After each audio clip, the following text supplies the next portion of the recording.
Decía Sharon, y pues en los últimos 30 y tantos años me he dedicado a asesorar a empresas y me he formado en la parte financiera contable, con mayor énfasis en la parte de asesoría financiera para empresas. A través de este tiempo le hemos dado asesoría a cerca de, no sé, 160, 170 empresas de distintas áreas.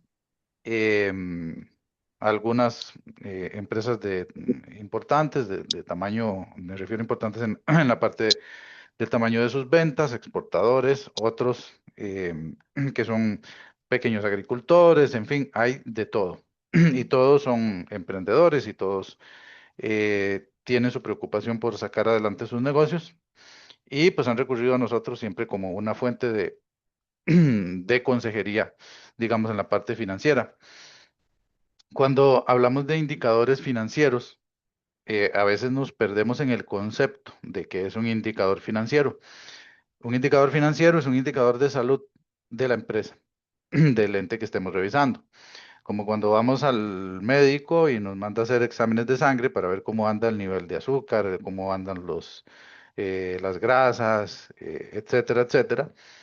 De esta forma también nosotros, que vemos la parte financiera, pues analizamos la salud financiera de una empresa. Es muy importante eh, tener en consideración que cuando nosotros tenemos un, un indicador, tenemos que entender la fuente de ese indicador, o sea, de dónde viene ese dato, porque em, todos los indicadores tienen que venir de la parte contable, de la contabilidad de las empresas.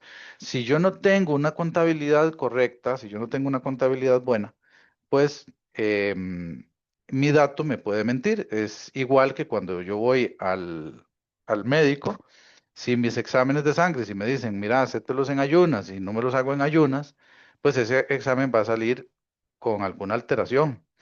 En esto de las finanzas es exactamente lo mismo. Cuando nosotros medimos indicadores financieros, tenemos que medir precisamente el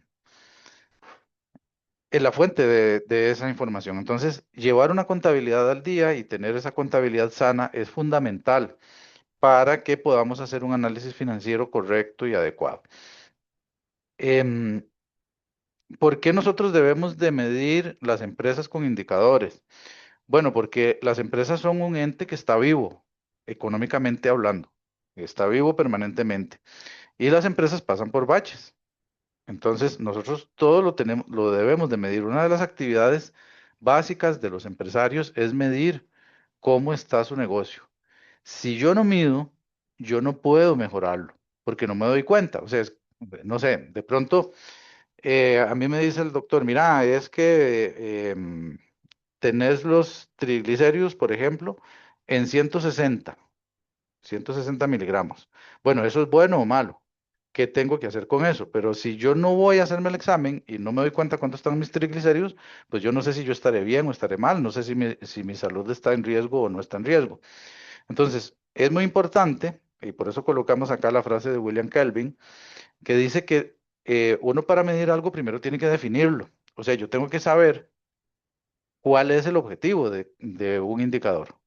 Entonces, si los triglicéridos ya sabemos que tiene que estar en máximo de 150 miligramos y yo tengo 160, bueno, ya ese indicador me dice con respecto a la referencia, o sea, la predefinición de que ese indicador se me salió del rango normal, entonces tengo que hacer algo. A partir de esa medición es que yo puedo mejorarlo, pero la mejora tiene que venir con una acción.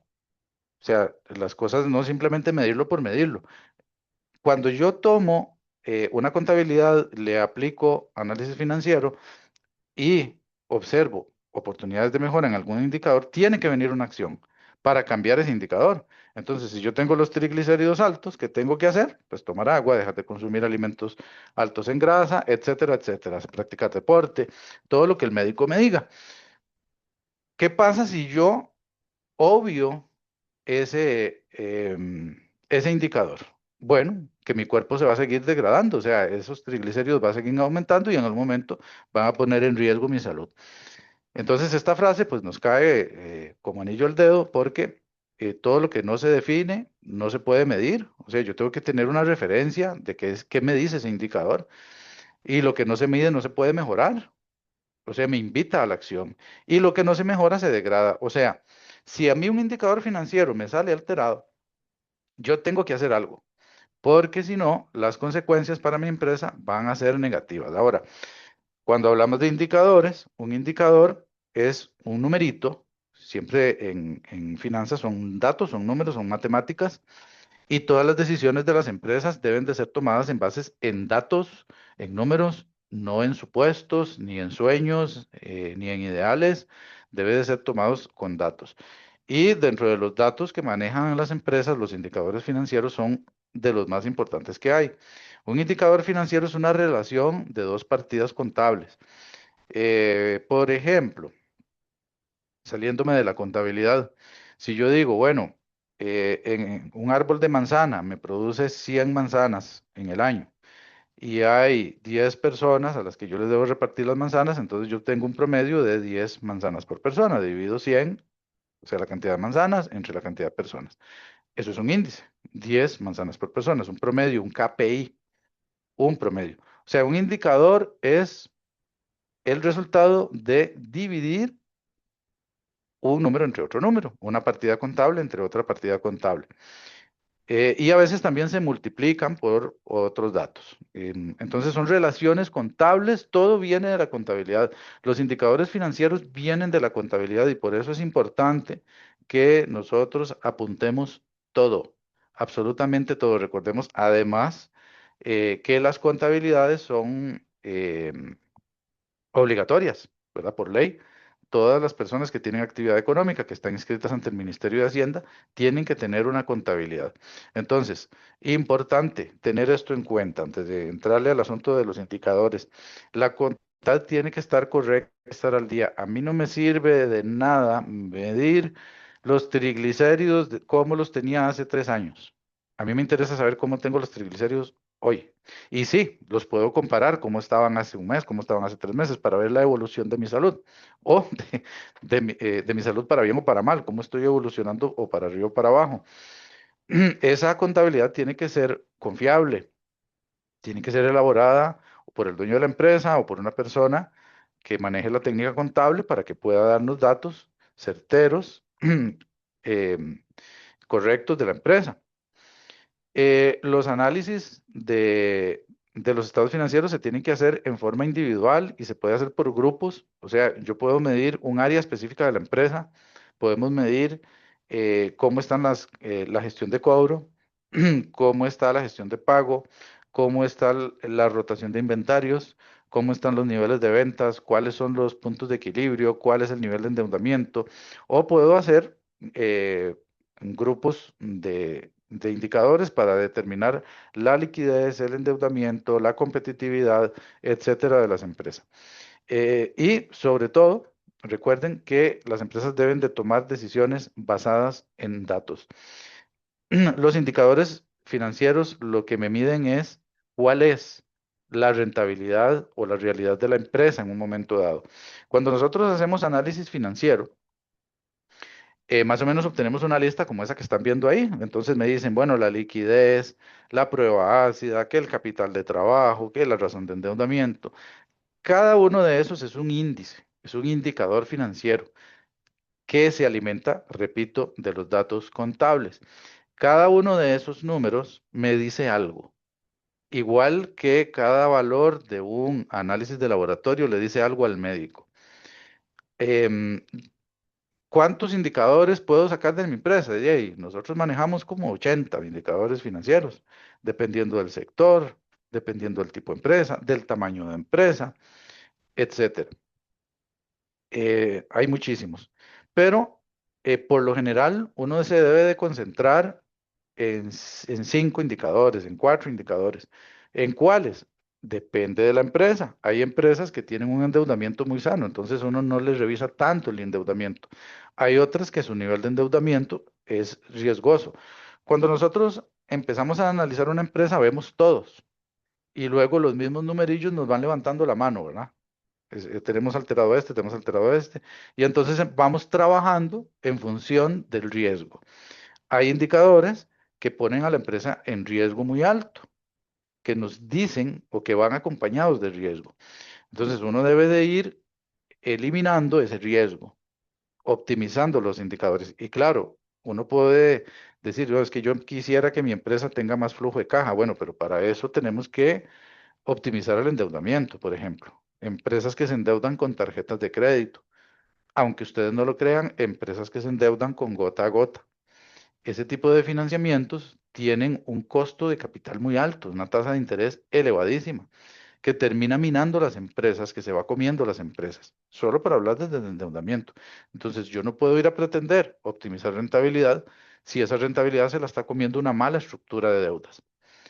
Aquí, al mencionarles lo de tarjetas de crédito y gota a gota, son como extremos, pero también hay deudas bancarias con tasas de interés, digamos que normales, pero que no son competitivas.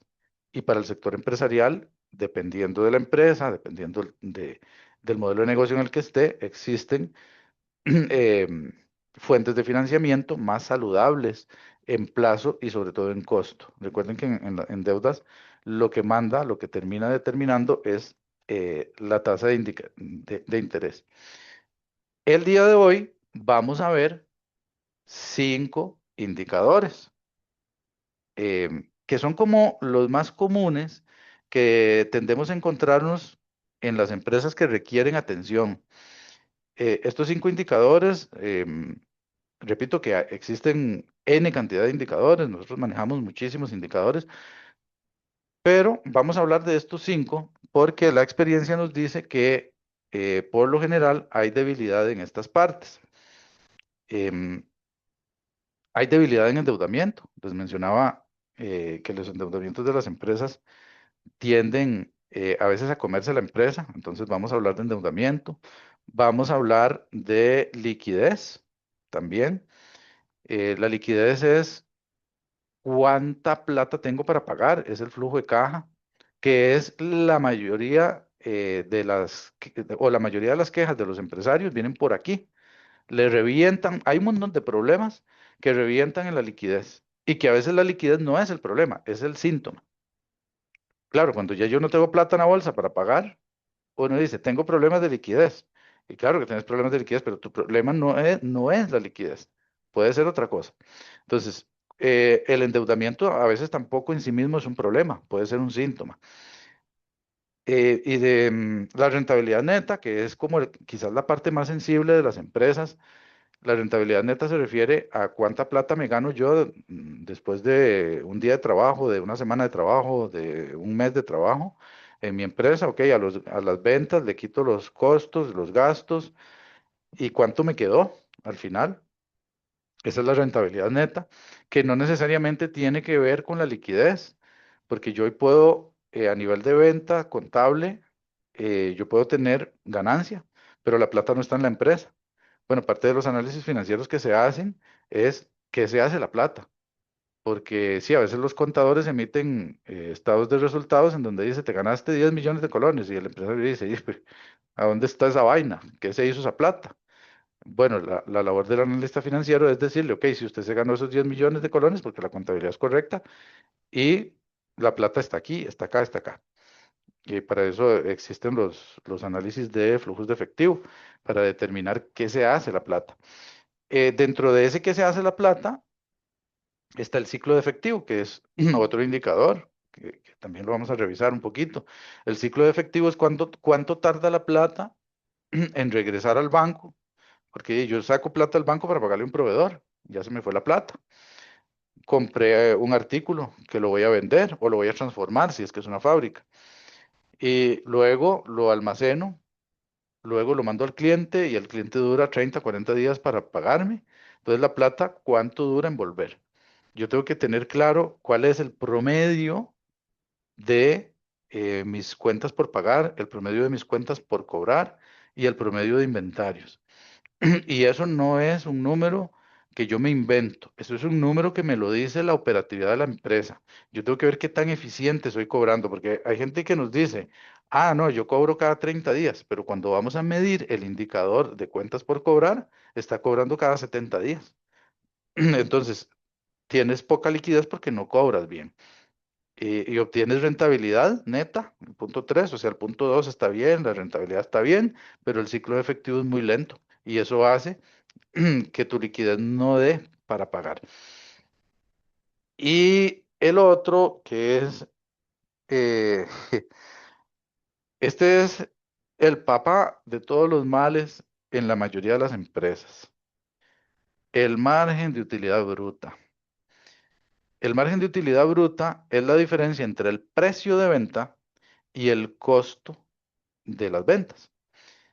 Por ejemplo, si yo vendo un teléfono, por ejemplo, tengo una venta de teléfonos y un teléfono a mí me cuesta $100 y yo lo vendo en $150, la diferencia entre el precio y el costo, o sea, 150 menos 100, es la utilidad bruta. O sea, me quedan $50 de utilidad para pagar gastos. Ojo, esto es lo que me cuesta el teléfono a nivel de unidad. Aquí no estoy metiendo salarios de vendedores, no estoy metiendo el pago de la luz. Es el precio al que yo lo vendo menos el precio al que yo lo compré. Por ejemplo, si tengo una tienda de teléfonos, ok, yo compré los teléfonos a 100, lo vendí a 150, con esos $50 que me sobran, yo tengo que pagarle al empleado, tengo que pagar la patente, tengo que pagar impuestos. Eso es lo que se conoce como utilidad bruta. ¿Por qué les decía que es el papá de la mayoría de los males? Porque a veces no sabemos fijar precios. O fijamos un precio y en aras de ganar un cliente, hacemos un descuento, ¿verdad? Y claro, vender vía precio es lo más fácil que hay, pero yo no gano. Cada vez que yo hago un descuento, yo estoy botando plata. Si usted ocupa bajar el precio para vender, usted no tiene un negocio. Y esto es una frase muy fuerte. Si usted ocupa bajar el precio para vender, usted no tiene un negocio porque usted no ha sido capaz de crear valor. Usted no ha sido capaz de establecer aspectos diferenciadores de su competencia, porque lo único que lo diferencia de su competencia es el precio. Y entonces, si su competencia vende a 100, usted tiene que ganar menos plata que su competencia para poder quitarle un cliente. Entonces, este del margen de la utilidad bruta lo dejé de último porque es el que concentra la mayoría de los problemas en Costa Rica, por lo menos de lo que hemos visto nosotros, la mayoría de las empresas que tienen problemas eh, vienen por ahí. Ok, cuando hablamos de deuda, cuando hablamos de deuda, eso es lo que se conoce como posición financiera, también les llaman apalancamientos, eh, hay varios sinónimos. Las deudas, nosotros las medimos contra las inversiones, contra los activos. Y tiene mucho sentido. Por ejemplo, si usted va a empezar un negocio y usted dice, bueno, yo tengo, no sé, 5 millones de colones para empezar el negocio, pero necesito comprar equipo que me cuesta 15 millones, entonces me hacen falta 10, ¿sí? O sea, para poder iniciar el negocio yo tengo que comprar máquinas, cámaras, no sé, etcétera. Me cuestan 15 millones de pesos, yo tengo solo 5. ¿Qué hago con los 10 que me faltan? Se los pido prestado al banco. El banco me prestó 10. Entonces ya empezó la empresa con deuda. Y eso no está mal. Está bien. Hay deuda buena y hay deuda mala. En este caso, ¿qué determinará si esa deuda es buena o mala? Bueno, la tasa de interés, el plazo, el modelo de negocio. Porque si es una deuda que me la prestaron a tasa cero y tengo que pagarla en 6 meses, aunque no tienen tasa de interés, pero la presión que me genera en el flujo de caja mes a mes para pagar eso es muy alta, aunque no tenga tasa de interés. Entonces es una combinación entre precio del dinero, o sea, la tasa de interés, y el plazo que el banco me da para pagarlo. Entonces yo digo, bueno, de los 15 millones de colones que me cuesta el equipo, los tengo apalancados con 10 que me dio el banco. Entonces yo divido 10 entre 15. ¿Cuánto me da la razón de la deuda? 0,66. O sea, dos terceras partes de mi activo está, comprometido con deuda. ¿Cuánto debería de ser? Depende de la empresa. Depende de la empresa, pero no debería llegar a uno esa relación. O sea, yo tengo que deber menos de lo que tengo en activos. Porque si yo debo más de lo que tengo en activos, mi empresa está en rojo. Eso ya no tiene sentido. Quiere decir que yo empecé a operar y voy teniendo pérdidas, pérdidas, pérdidas al punto de que me tengo que endeudar y cuando me doy cuenta ya debo 16 millones y mis activos valen 15. Entonces, una empresa que tiene un endeudamiento con un indicador de deuda mayor a uno es una empresa que tiene serios problemas financieros que posiblemente se derivan de asuntos económicos, o sea que mala fijación de precios o que no está cobrando o que le están robando, ¿verdad? Eh, Son como las tres cosas típicas que suelen ocurrir. Entonces, la razón de la deuda, a mí lo que me mide es, en primer lugar, cuál es la proporción o la relación que tiene la deuda con mis activos. Yo no puedo endeudarme, ojo con esto, yo no puedo someter la empresa a una presión de deuda para pagarme un viaje personal. Y esto pasa en Costa Rica, cuando revolvemos las finanzas personales con las finanzas corporativas. Entonces yo quiero ir a ver el Mundial de Fútbol. Ah, voy a sacar una línea de crédito a nombre de la empresa y me voy a ver el Mundial de Fútbol. Y después la empresa queda con esa carga financiera. Le estoy pasando un problema personal a la empresa. Y eso es un pésimo hábito. Uno tiene que tener una diferencia muy clara entre las finanzas personales y las finanzas corporativas. Ciertamente, uno puede decir, bueno, yo tengo una empresa para ganar plata y puedo darme ese lujo, sí, ok, pero si cuando te ganes la plata, cuando sacas dividendos de la empresa, pero es que hay gente que compromete los flujos futuros de la empresa, o sea, como que coge los dividendos por adelantado, vía deuda. Eso es fatal, porque esas deudas no son productivas. Las deudas tienen que tener un fin productivo. O sea, yo compro un equipo para que me genere ventas. Yo no me endeudo en algo que no me va a producir un ingreso. Tiene que haber una estrecha relación entre una cosa y otra. Y el otro indicador de posición financiera en la parte de endeudamiento es el costo del dinero. Entonces yo tomo el gasto financiero que me refleja la contabilidad, o sea, cada vez que yo pago intereses, yo tengo que apuntar cuántos intereses estoy pagando de esa deuda. No me refiero a la cuota que pago por mes, sino de esa cuota que yo pago por mes, cuál es la porción de intereses, porque eso es lo que me cuesta la plata y yo lo divido entre el saldo del préstamo. Y eso me da la tasa de interés real a la que yo estoy pagando. ¿Por qué medimos esto? Porque hay gente que me dice, vea, es que yo obtuve un préstamo y me cobran el 7% anual. Ah, muy bien, es una tasa muy competitiva. Pero resulta que cuando va a pagar, le cobran intereses, le cobran administración del préstamo, le cobran unos seguros altísimos y todo ese gasto financiero termina convirtiéndose en un 20, en un 22%. Y sí, la parte de intereses es bajita, pero el costo de la deuda, donde yo sumo todo lo que yo tengo que pagar para tener ese préstamo, es muy alto. Entonces, nosotros medimos primero calidad de la deuda, que es cuando medimos el pasivo entre el activo, tiene que ser menor a uno, tiene que ser menor a uno, porque eso significa que yo no estoy endeudado al 100%. O sea, hay una parte del activo que está libre de deuda y tiene que haber una parte del activo que está libre de deuda. Y la otra que medimos es cuánto me cuesta la plata, cuánto me cuesta ese dinero. Y lo convertimos en una tasa de costo de capital. Y esa tasa de costo de capital luego lo comparamos con dos elementos. Uno, la tasa de capital promedio competitiva en Costa Rica, digamos, si es una deuda en Costa Rica. Entonces decimos, ok, esta empresa se está financiando a razón de un costo de capital del 18%, pero resulta que en Costa Rica hay para este tipo de empresas banca para el desarrollo con préstamos de hasta el 4%, la tasa básica pasiva o menos, depende, es 3,80, 3,80. Entonces, ok, tenés una deuda, pero no es una deuda competitiva, no es una deuda buena, porque estás pagando un precio muy alto. El costo de capital de esa deuda es muy alto, midiendo Repito, el gasto financiero mensual contra la cantidad de dinero que debes comparado con tasas de mercado. ¿Ok? Recuerden que al principio les decía que yo tengo que definir los objetivos primero. Los indicadores hay que definirlos y luego medirlos. Bueno, parte de la definición es contra qué lo comparo, es contra las tasas de mercado. Entonces, mi costo de deuda tengo que compararlo contra las tasas de mercado.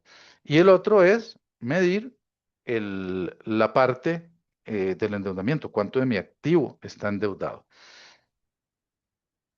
Em, la otra parte, en la parte de endeudamientos que tenemos que medir, es mi historial. O sea, realmente yo soy un sujeto de crédito o no soy sujeto de crédito, ¿por qué a mí me están castigando?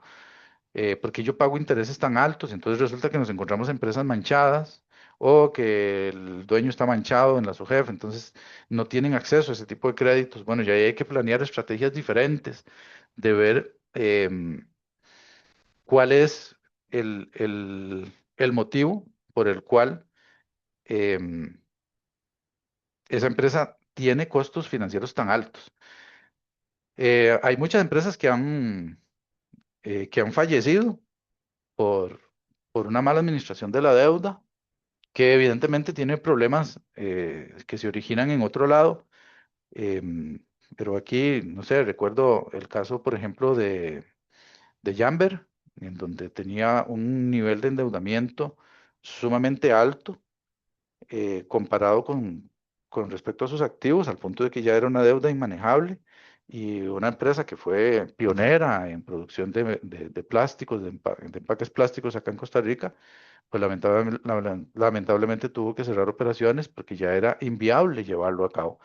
Em, entonces uno dice, bueno, ¿y dónde estuvo la parte del análisis de deuda? Porque esa deuda fue creciendo poco a poco y los indicadores de deuda te dicen que hay algo detrás de eso que no está bien, que pueden ser eh, mala fijación de precios, que era lo que le pasaba a Jamber, que no estaba fijando, no tenía un buen control del costo y el registro de sus materias primas, entonces vendía artículos con márgenes brutos muy bajos y eso lo llevó a tener pérdidas acumuladas que para poder financiar esas pérdidas tuvieron que recurrir a financiamientos y otro financiamiento y otro financiamiento hasta que ya fue el asunto inviable. Entonces, la parte del manejo de deuda este, es, es una parte muy delicada en las empresas. Uno consigue dinero en la calle muy fácilmente, pero uno tiene que cuestionarse y siempre les cuestionamos a nuestros clientes cuando nos dicen que quieren hacer una gestión de crédito. Bueno, ¿para qué es ese crédito? ¿Cuál es el fin productivo de ese crédito?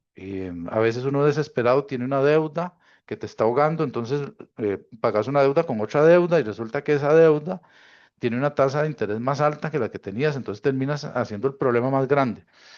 Em, una de las cosas que uno hace cuando refunde deudas es precisamente eso, que yo hacer una deuda con otra deuda, pero siempre y cuando la deuda nueva tenga una tasa de interés más bajo, tenga un plazo más amplio y que me permita respirar mientras voy saliendo del problema. Pero las deudas en sí mismo son una palanca para impulsar proyectos, pero no son una solución al endeudamiento o a problemas, porque una deuda, cuando yo la uso para tapar un problema, lo que hago es crear un problema mayor.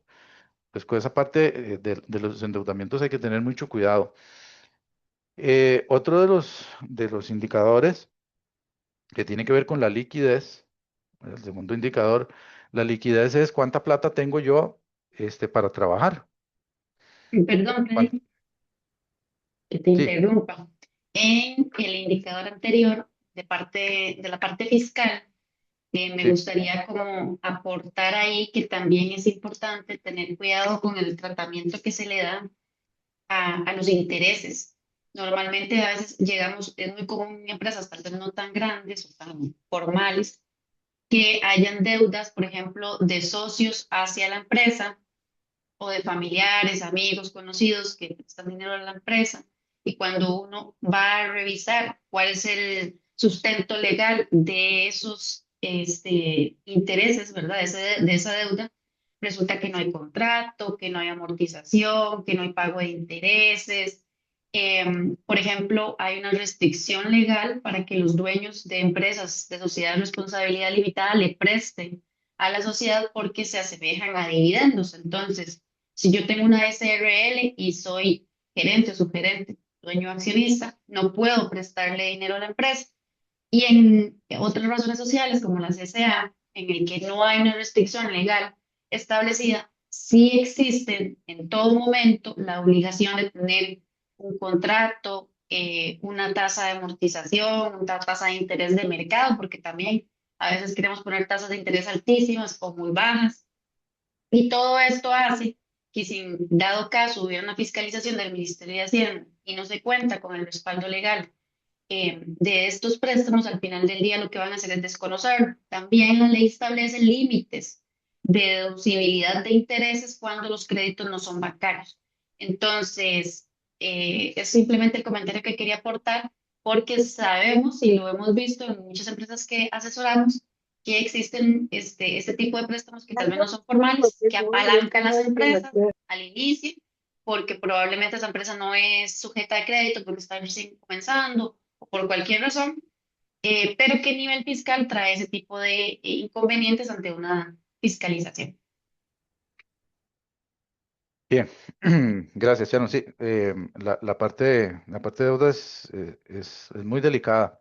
Inclusive yo, o sea, yo no puedo sacar una deuda a nombre mío porque es para la empresa, porque si está a nombre mío no es deducible de impuestos. Es complejo esa parte, por eso es muy importante el orden en las empresas. Lo que les decía al principio, tener muy claro cuál es la diferencia y el límite entre mis finanzas personales y mis finanzas corporativas. Em, Abordando el segundo de los indicadores, que es el de liquidez. La liquidez se refiere a cuánta plata tiene la empresa disponible para pagar sus obligaciones de corto plazo. En finanzas, corto plazo es un año o menos.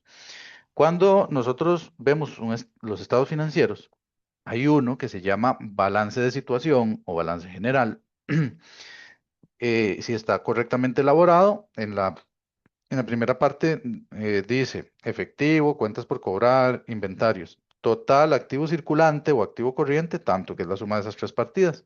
Eso es lo que se conoce como activo circulante o activo corriente, todo lo que se va a convertir en efectivo en un año o menos, o sea, en el corto plazo.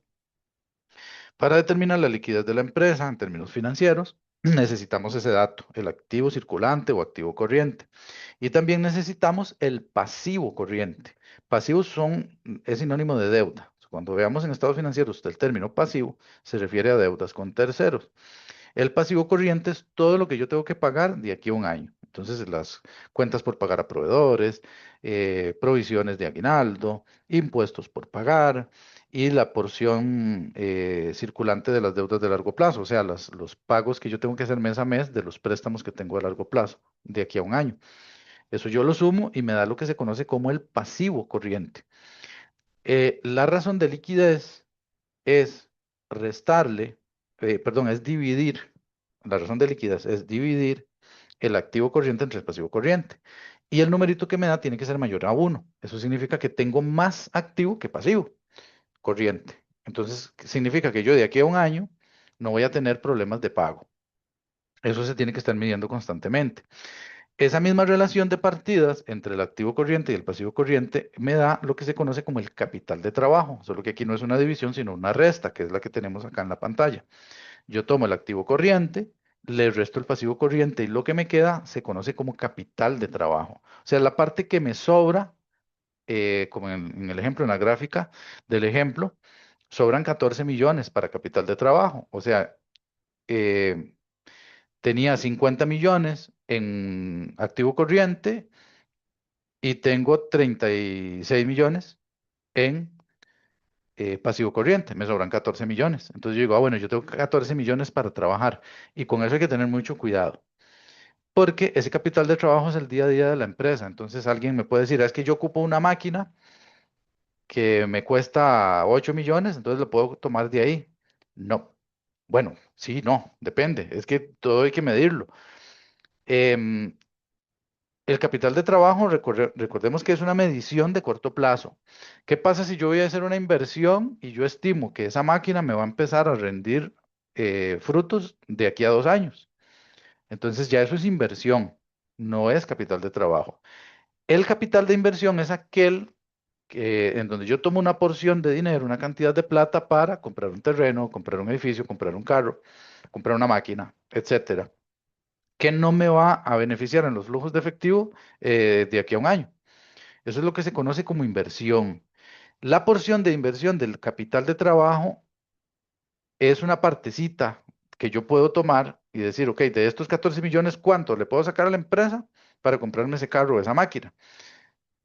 La prudencia financiera nos dice que anda alrededor de un 20, un 30%. Es que depende de la empresa, pero aquí estamos hablando de un promedio. Entonces, digamos que sea, si fuera un veintitanto por ciento, entonces la porción de inversión, que es la barrita pequeñita que ven en la parte de arriba, que son 2 millones y tanto, no sé, 2 millones y medio, en este caso, que puede tomar del capital de trabajo, o sea, lo que tienen bancos, tomarlo para comprar activo para invertir. Y dices, es que me cuesta 8, no puedes tomarlo. Ocuparías un financiamiento a largo plazo para poder financiar ese carro, esa máquina, lo que vayas a comprar. Y al adquirir ese financiamiento, el activo, perdón, el pasivo corriente va a bajar, va a subir y por lo tanto mi capital de trabajo va a hacerse más pequeñita. Entonces, por eso es muy importante contar uno con la asesoría de gente de experiencia en la parte financiera cuando va a tomar una decisión de este tipo. Porque alguien te puede decir, mira, si es que en bancos yo tengo 20 millones de pesos, pero ojo, no todo es capital de inversión y ni siquiera todo es capital de trabajo. Hay una parte que tienes que reservarla para obligaciones. Y repito nuevamente que es demasiado importante que la contabilidad esté correcta, porque todo esto viene de la contabilidad. Si la contabilidad está mala, esto está malo. Si usted se va a hacer el examen de sangre no se lo hace en ayunas, está malo. No sirve para nada. Entonces te va a dar datos mentirosos. Es muy importante si me das tu contabilidad, tus estados financieros, para que te los analice y usted es consciente de que hay partidas que están erróneas y no me dices, entonces yo te voy a dar un diagnóstico incorrecto y te voy a dar una medicina incorrecta. Entonces, por eso es muy importante la transparencia y la honestidad, igual que cuando uno va al médico, ¿verdad? Uno dicen que al abogado, al contador y al médico no le puede mentir, hay que decirle las cosas tal cual son, porque de ahí vienen decisiones importantes que le afectan a uno en la toma de decisiones. En, en la parte de capital de trabajo, pues hay empresas que no han sabido invertir y esto es muy común. Cuando me empieza a ir bien y digo, mira, me voy a comprar otro carro, voy a comprar otra planta, voy a poner una sucursal en otro lado, ahora tengo una tienda, me está yendo bien y me voy a ir para Cartago a poner otra tienda, me voy a ir para La Juela a poner otra tienda. Bueno, estás en un nivel financiero para ponerlo, ya hiciste el estudio de mercado para ponerlo. Y hay empresas que han quebrado por esto o que han pasado situaciones muy complicadas. Recuerdo del caso de esta empresa norteamericana, WeWork, no sé si la han escuchado, que es una empresa que alquila oficinas para hacer teletrabajo o para empresas, etcétera. WeWork tiene muchos inmuebles, algunos arrendados, otros propios, y hace 3 años fue noticia porque requirieron apoyo gubernamental para poder salir de una crisis de liquidez porque habían comprado tantos activos y resulta que se les vino la pandemia. Ellos habían comprado un montón de activos, tenían un montón de lugares para alquilar y entonces ya y Amazon mandó a todos los empleados para la casa en la pandemia y un montón de empresas que le alquilaban a ellos. Entonces se quedaron sin clientes. Tenían un montón de edificios que nadie quería, que ni siquiera los podían vender y tampoco los podían arrendar y con obligaciones financieras enormes. eh, WeWork tuvo que ser apoyada financieramente para poder salir de ese problema porque no midieron la parte, o sea, ellos no tenían capital de trabajo, ellos no tenían reservas, no estaban preparados para una eventualidad de estas, en donde los ingresos se le cayeron a cero bueno, a cero no, pero se les cayó bastante durante 8 o 9 meses y no tenían el capital de trabajo para poder solventar eso. Entonces vean que una empresa tan grande con inversiones gigantescas, no se había preparado en la parte de liquidez. y no pudo enfrentar la situación. Entonces, vean que no solo nos pasa a nosotros, ¿verdad? Que uno no llega a fin de mes. A las empresas grandes también les pasa cuando uno no mide estas cosas, puedes caer en ese tipo de problemas. El otro indicador que les mencionamos que es importante y quizás el más importante, Perdón, Freddy, otra vez yo sí, molestando. la Eh, parte, la parte fiscal de la liquidez, sí. No, realmente lo que quería aportar es que en el día a día, cuando uno visita clientes y empezamos a hablar de esto, hay muchas personas que confunden liquidez con utilidad, que es lo que vos decías. Por ejemplo, hay clientes que reciben pagos por adelantados. Por ejemplo, el sector muy conocido, la construcción. Ellos venden proyectos muy grandes de 200.000, 300.000 dólares para iniciar una construcción de una casa, llave en mano. Y me he topado muchísimas empresas constructoras que piensan que ese dinero es 100% utilizable dentro de la gestión de la empresa, no llevan contabilidad, no llevan estados financieros, no proyectan. Entonces, a veces ven las cuentas con mucha abundancia de dinero y eso puede pasar en eso, en agricultura también, en picos altos del turismo y el tener mucho efectivo en cuentas bancarias hace sentir al dueño de la empresa en su inconsciente que puede utilizar ese dinero y resulta que ese dinero pues más adelante se va a necesitar para otras cosas. Entonces, a veces porque tenemos dinero en la cuenta bancaria podemos sentir, perdón, que la empresa está bien económicamente, que tiene utilidad y puede ser que esté en pérdida. Y no precisamente una cosa tiene que ver con la otra. Que haya dinero en las cuentas bancarias no significa que la empresa esté teniendo ganancias reales o las ganancias óptimas. Eso es una cosa que quería comentarles. Y lo otro es que cuando no trabajamos efectivamente el flujo de caja y empezamos a sentir el flujo de caja muy, muy apretado, la mayoría de las empresas, por no decir que el 90% de las empresas lo que empiezan a hacer es dejar de pagar el IVA, que lo empiezan a utilizar como parte de su flujo de caja. Entonces, son empresas que ya luego empiezan a querer no pagar el IVA que corresponde del mes, ¿verdad? Que se tiene que liquidar o que se declara pero no se paga. Y con esas cosas hay que tener muchísimo cuidado. Primero, lo último que yo quiero en esta vida es una auditoría del Ministerio de Hacienda. Y lo segundo es que yo siempre he comentado a las empresas que asesoramos, es que nosotros todos los contribuyentes somos ovejitas, todas somos ovejitas blancas dentro de un rebaño. No es lo mismo que usted sea una ovejita completamente blanca a que usted tenga manchitas negras, porque entonces ante una posible auditoría o revisión o elección de un contribuyente para auditar, probablemente tiene muchas más posibilidades ellos de encontrar algo en las ovejitas que tienen manchitas negras. ¿Qué son las manchitas negras en las ovejitas?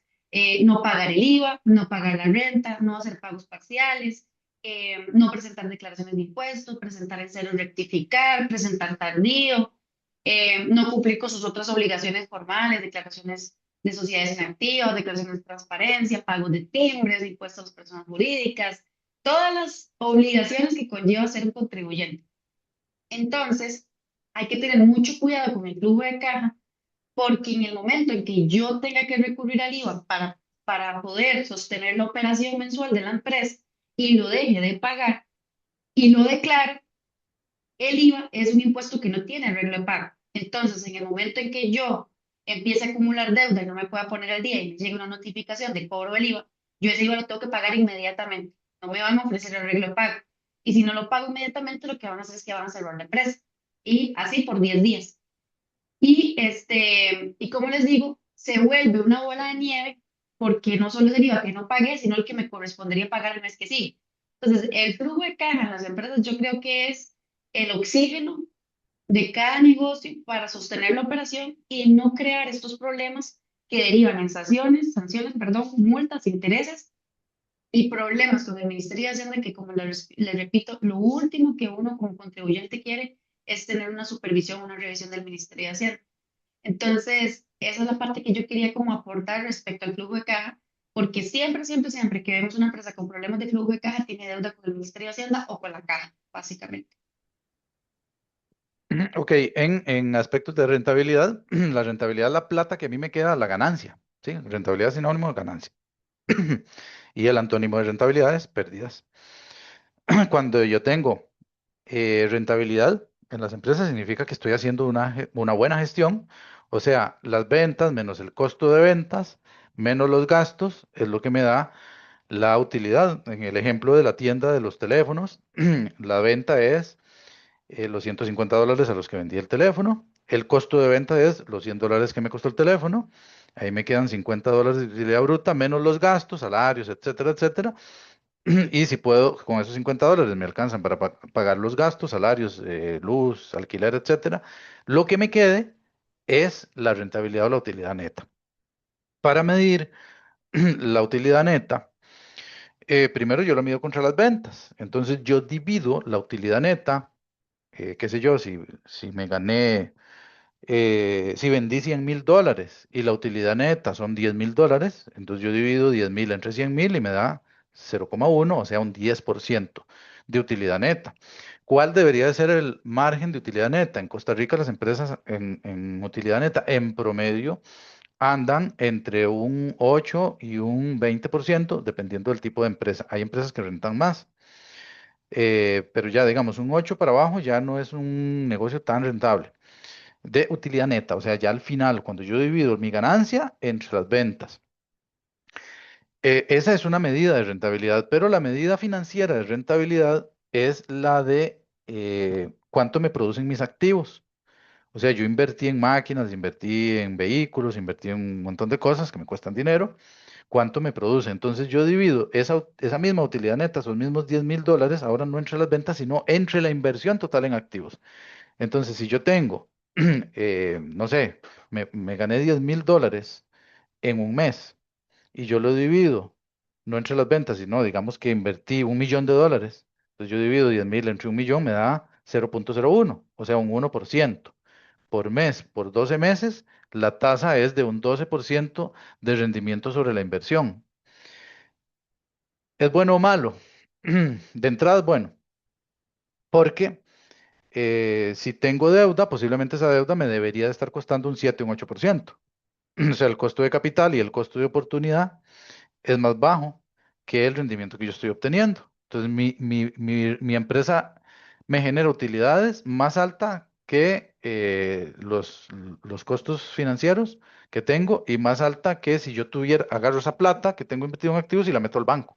El banco me va a pagar un 4% anual y mi empresa me está pagando un 12%. Ahora, desde ese punto de vista estamos bien.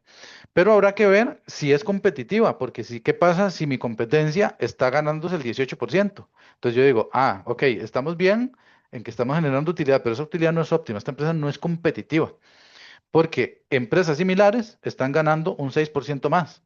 ¿Qué hace mal esta empresa o qué hace bien la competencia? Que marca esa diferencia y yo tengo que establecerla. Entonces uno como gerente financiero o como asesor financiero, eh, y le indica a los empresarios, ok, estás bien desde ese punto de vista del costo de capital, pero tu empresa no es competitiva. Hay que encontrar qué elementos y para eso se usan otros indicadores financieros para ver si a nivel de indicadores financieros le podemos llegar a cuáles son esos factores de diferenciación que hacen que mi empresa no esté ganando lo que debería de ganar. Entonces vean que son dos cosas. Primero, mi objetivo es obtener ganancias. Entonces, cuando obtengo ganancias es que tengo la cabeza fuera del agua, no me voy a ahogar, estoy respirando. Pero luego tengo que medir si esa ganancia es óptima. Y eso lo hago comparando contra el mercado y contra mis propios objetivos, porque de pronto, cuando uno tiene empresas unipersonales, emprendimientos, como son los que tenemos la mayoría en Costa Rica, pues uno se conforma con con que hayan ganancias. Pero cuando ya usted habla de inversionistas, o sea, cuando usted mete esa empresa en bolsa de valores y un inversionista compra una acción, ese inversionista tiene una expectativa de rendimiento. Y esa expectativa puede ser un 18%, un 19%, un 20%, y si usted le está dando solo un 12%, de ahí su empresa pierde valor a nivel bursátil. Y hay empresas que han fracasado por no cuidar precisamente la utilidad neta. Cuando yo no cuido la utilidad neta, y más si estoy en pérdida, que hay empresas que tienen pérdida un periodo y dicen, no, es que está malo el mercado, y otro periodo, y no, está malo el mercado. Y genera deuda, ¿verdad? Porque para usted, para cubrir esa pérdida, lo que les hablaba en el ejemplo anterior, genero deuda. Entonces yo cubro la pérdida con deudas. Pero entonces ahí estoy cometiendo un doble error, porque me estoy endeudando y posiblemente le voy a quedar mal y estoy perdiendo plata. Y vean, en el mundo financiero hay una máxima. Usted puede perder plata, porque el negocio es así. Hay riesgo, se gana y se pierde, y no importa. Usted puede perder plata, pero lo que usted no puede perder es reputación. Y cuando usted adquiere deudas y no las paga, usted, aparte de perder plata, perdió reputación. Entonces hay que tener mucho cuidado con eso, de entender cuando yo debo de parar, cuando hay que hacer un alto en el camino, replantear la empresa o cerrarla. Le pasó a Kodak, por ejemplo, aquel gigante de la fotografía de los años 70, 80, 90, que era el líder mundial en fotografía, cuando sale la cámara digital, que irónicamente la inventaron ellos mismos, pero no la comercializaron. Ellos no vieron el cambio venir y empezaron a tener pérdidas, empezaron a perder mercado. ¿Y qué hicieron? Empezaron a endeudarse. Ellos no hicieron un alto en el camino, no cambiaron su estrategia, no migraron a la fotografía digital, se aferraron al producto que tenían y murieron con el producto que tenían, perdieron plata y perdieron reputación. Con esa parte hay que tener mucho cuidado. Cuando yo no soy capaz de generar utilidades, es el momento urgente, ahí es cuando se prenden todas las alarmas, es un paciente que va para cuidados intensivos. Yo no puedo andar muy fresco por la calle sabiendo que estoy teniendo pérdidas. En ese momento tengo que corregir el problema. Las utilidades. Y aquí, ahorita le doy la palabra a Sharon, porque en la parte de utilidades hay que tener mucho cuidado.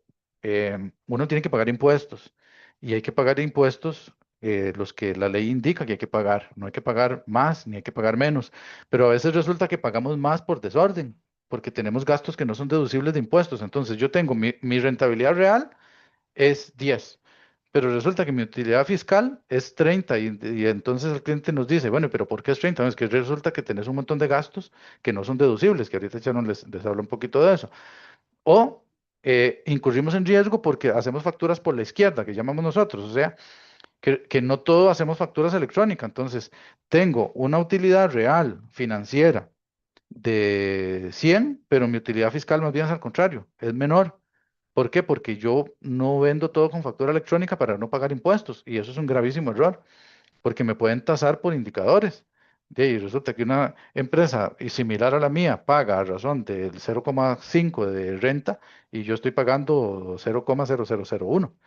Entonces me puedo ganar una fiscalización por malas prácticas. Pero en esta parte, digamos, lo que tiene que ver rentabilidad financiera, nosotros lo que medimos es utilidad neta, la real, y ahí ocupamos ventas por la derecha, por la izquierda, todas las ventas, conocerlas, gastos deducibles, no deducibles, todos, para medir qué tanto dinero está generando tu empresa.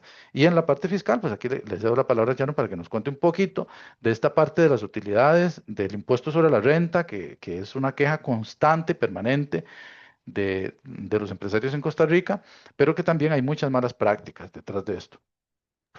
Sí. Bueno, una de las principales causas que yo tengo una renta diferente fiscalmente de la realidad de la empresa es ese tipo de gasto no deducible.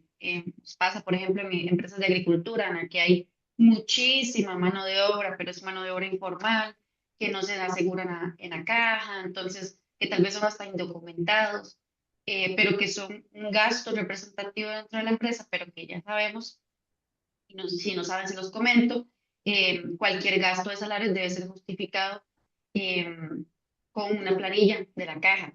Entonces, esos, por mencionarlos, algún tipo de gasto, tal vez en una actividad específica que tiene sus cuestiones especiales técnicas legales, pero sí hay un montón de gastos en muchas empresas que van y compran sin factura, o la factura es tiquete y no es factura electrónica, entonces el tiquete tampoco tiene validez tributaria, o el nombre y la cédula están incorrectos, o la persona te emite una factura de papel y resulta que no está en régimen simplificado, por ende no tiene por qué darte una factura de papel, debería darte una factura electrónica, o a veces hay clientes que llegan con tipo recibos como los que se usaban hace muchos años de dinero, creyendo que eso es una factura y eso no es una factura electrónica, entonces ese gasto tampoco tiene validez. En muchos casos, cuando ya luego van a pedirle la factura electrónica al proveedor, como ya fue un servicio que pagaron, ese proveedor resulta que no les hace la factura electrónica y el gasto se termina incluyendo en un gasto no deducible.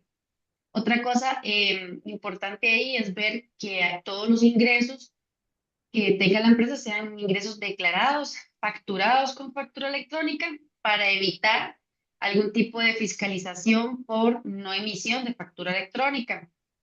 Em, Recordemos que en buena teoría los bancos deberían revisar la declaración de renta de las empresas. Eso en la práctica no existe. Es algo que se supone, está en proyecto, quieren empezar a regular.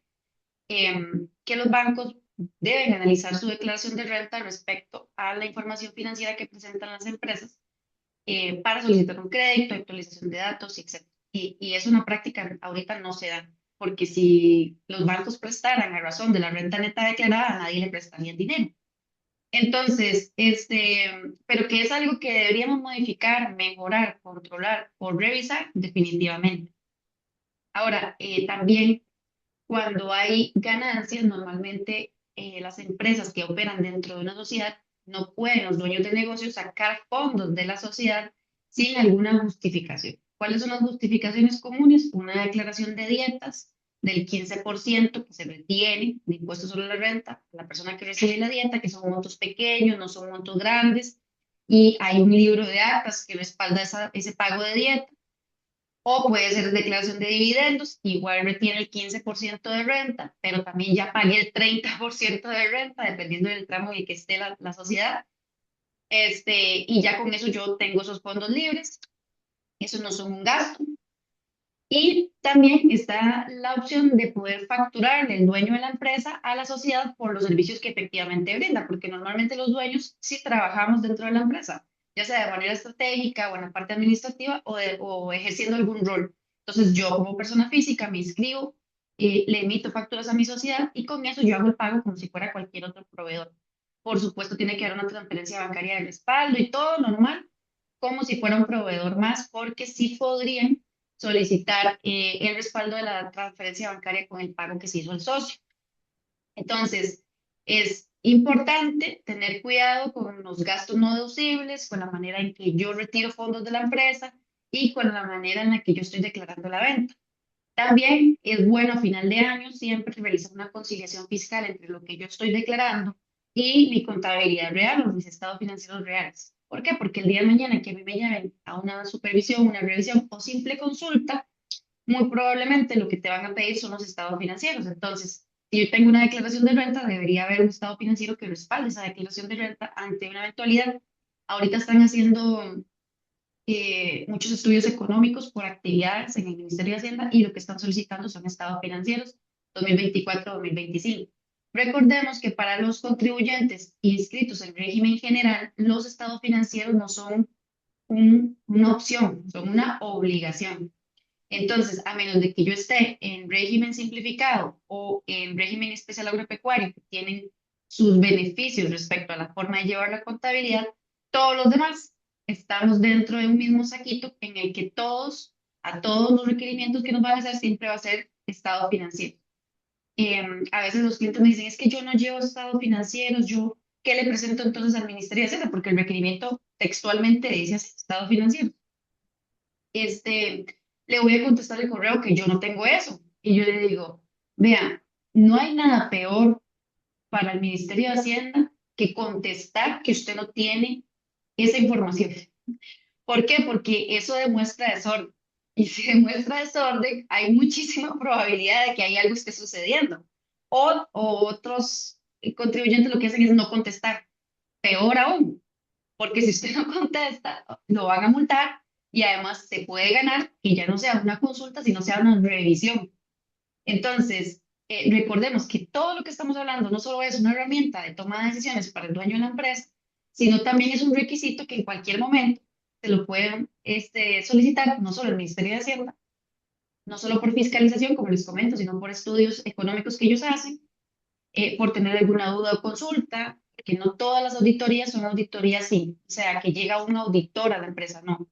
Hay control intensivo y control extensivo. El control intensivo es cuando a mí me llega una notificación de que me van a empezar un procedimiento y sí, va a haber un auditor a cargo de revisar toda la información financiera de la declaración de renta que se está auditando o de IVA. Y el extensivo es cuando simplemente me están haciendo una consulta de justificación, por ejemplo, de una partida en específico. En ese control extensivo, el auditor no me está visitando, no me está haciendo un proceso de auditoría completa, pero me está pidiendo la justificación de la duda que él tiene. ¿Por qué? Porque vio la declaración de renta extraña, porque tiene controles cruzados y no coincide con lo que usted declaró, o porque simplemente usted se sacó la lotería. Entonces, en cualquiera de esos escenarios, yo debo tener estados financieros. Y por eso es la importancia de eso. Además, que si yo estoy siendo sujeto de crédito en bancos, probablemente me van a pedir actualización de datos, me van a pedir estados financieros para un crédito nuevo, para abrirme líneas de capital de trabajo. O sea, los estados financieros son como el pan de cada día de las empresas y no solo demuestran y le dan a usted una herramienta para tomar decisiones, sino que demuestran que la empresa es una empresa ordenada, que se está tomando las cosas en serio y que sí es una empresa saludable para prestarle dinero, o en el caso del Ministerio de Hacienda, que puede respaldar con total seguridad su declaración de renta. Entonces, ese es mi aporte en lo que tiene que ver con utilidad neta.